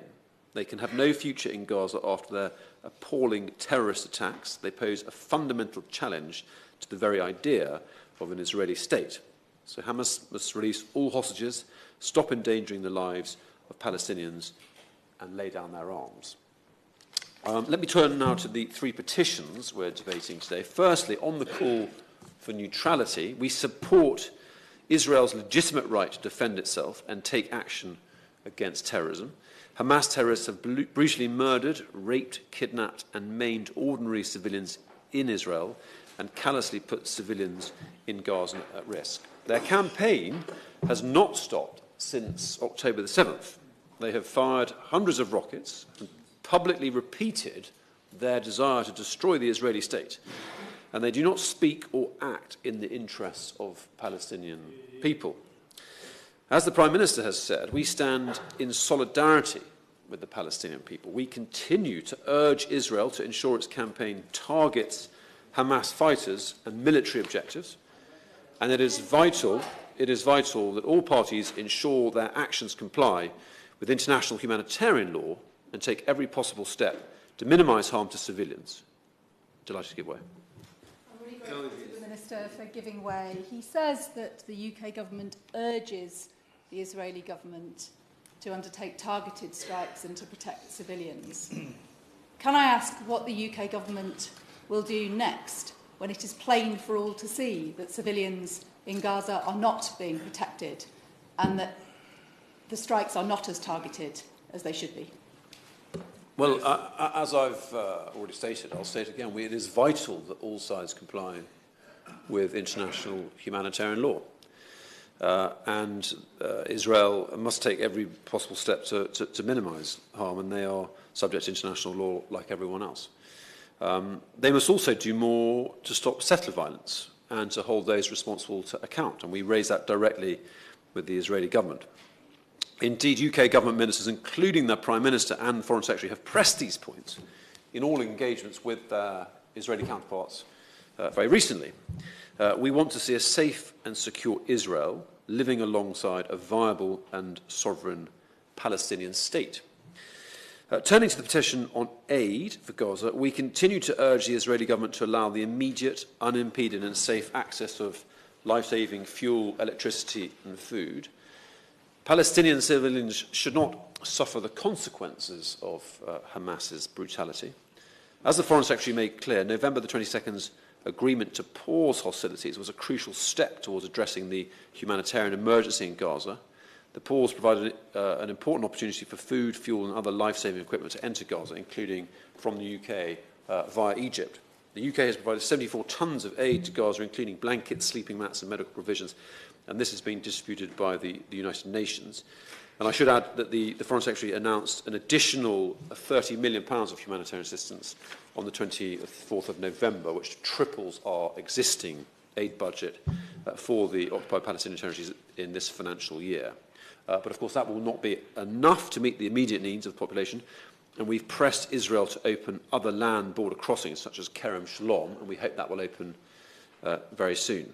We continue to work with the United Nations, the Palestinian Red Crescent Society and the International Committee of the Red Cross to improve the humanitarian situation.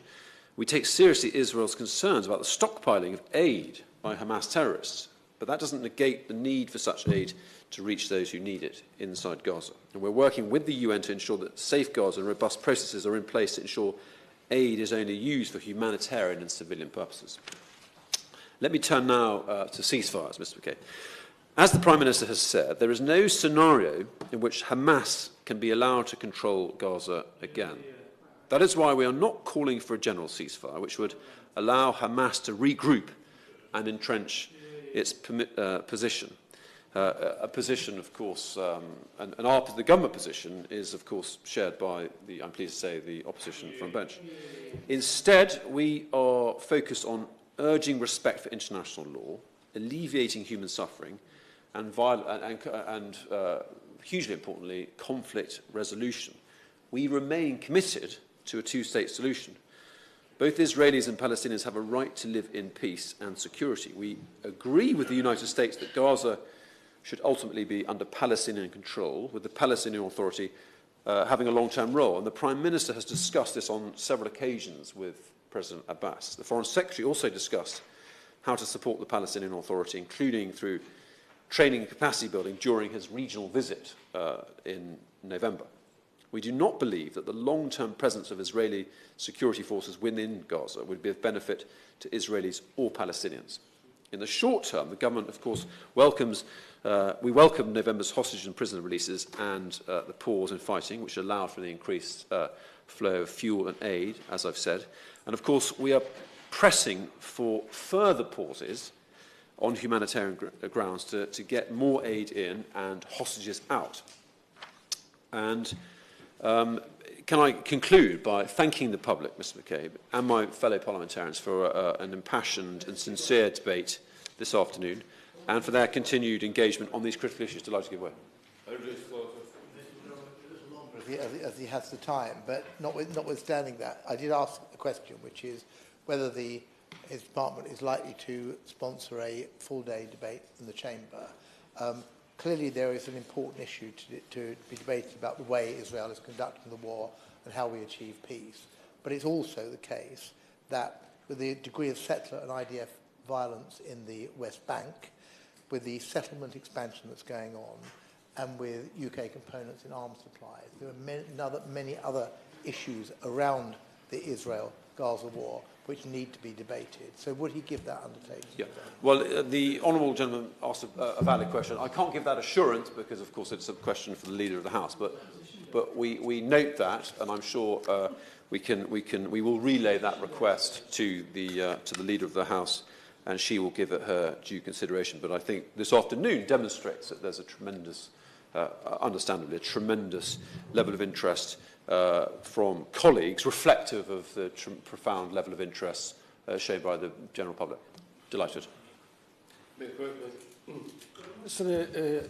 Tell us what discussions that this government have had over the last 13 years about a two-state solution, and when was the last time they met to discuss this matter? Because, you know, I don't think anyone knows about any meetings that's taking place. Yeah, no, that's a very good question asked by the honourable gentleman, and I'm pleased to confirm that the Foreign Secretary discussed that in the region just last month with his interlocutors. And we are seeing, Mr McCabe, across the world in our own communities how polarising and emotive this issue is. We are clear on our priorities in the government, supporting Israel's right to defend itself against Hamas, ensuring that it protects civilians in Gaza and complies with international humanitarian law, standing with the civilian population of Gaza, pressing both at the UN and directly with Israel for unhindered humanitarian access and further humanitarian pauses, securing the release of UK hostages and restarting the peace process towards a two-state solution which delivers lasting peace and security for Israelis and Palestinians. And I'm delighted to give way. If she's very brief. Yes, thank you for giving way. I just wanted to ask whether or not the government will be giving evidence to the call by the International Criminal Court prosecutor, giving evidence in terms of prosecuting crimes, war crimes and crimes against humanity.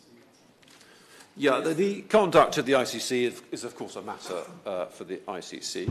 But, Mr McCabe, the UK, of course, and I can reassure colleagues, we will continue to work with our partners to ensure a vision of a peaceful Middle East eventually can one day become a reality. Thank you, Mr McCabe. And I think it's a bold thing for any citizen to do to start an e-petition on the government's website. And I want to thank our petitioners for sitting through our debate today. I don't know whether or not they appreciated or perhaps have further questions to the Minister on his response. It's difficult to read the body language in this chamber, but what I would say is that what is clear and what has come across from all colleagues is that all our inboxes have been full on this issue, and it's very clear that these petitions surpassed the 100,000 mark very quickly.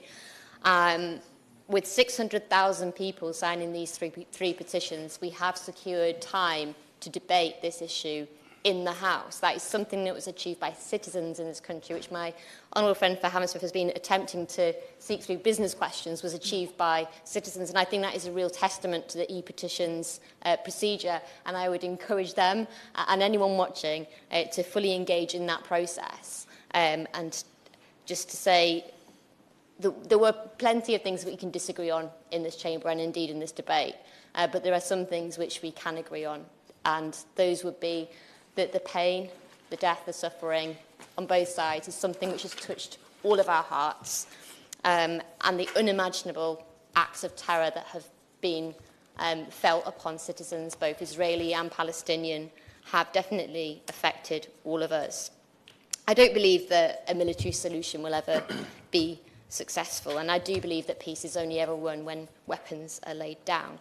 And it's always a bit dangerous in this House to go off script a little bit, but I perhaps hadn't planned to say this, but something which struck me in this debate is that it's very challenging to raise a child with dual heritage, and my son tonight will be lighting Hanukkah candles with his father back in Lancaster. But he understands that he has a Jewish identity. He understands that his mother has a Christian identity. And a few weeks ago, we were at a peace vigil in Lancaster with a friend of ours who is a Muslim. And the three of us were holding hands, mainly because he's a 5-year-old boy and has a tendency to run away. But he looked up and he said, "Mummy, you're a Christian." I'm Jewish. Sometimes he says he's Christian, but I suppose that's a challenge of own dual heritage. And he looked at our friend Fabia and said, "And you're a Muslim. And isn't it nice that we all love each other?" And I'm really sad by what happened next, because actually we had to leave that peace vigil because some people started chanting things which were anti-Semitic. And I think it's important that in this debate we remember that regardless of our religious heritage or cultural identity, that we are all citizens on this planet, and we need to come together to find that peace. And it will be challenging, and it'll be painful, and things will be said which will hurt every single one of us. But I hope that these 3 hours that we've had in Westminster Hall today might actually be the start of something in this House where we can understand the complexities of these different identities and the challenges that we will have to find peace.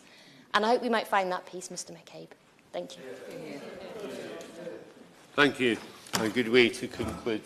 The question is that this House has considered E-petitions 648-225, 648-383 and 648-292 relating to Israel and Palestine. As many as are of that opinion say aye. Aye. Of the contrary, no. I think the ayes have it. Order, order. Sitting stands adjourned.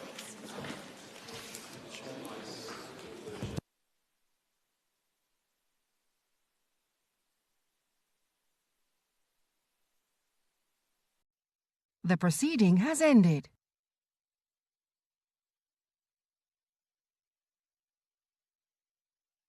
The proceeding has ended.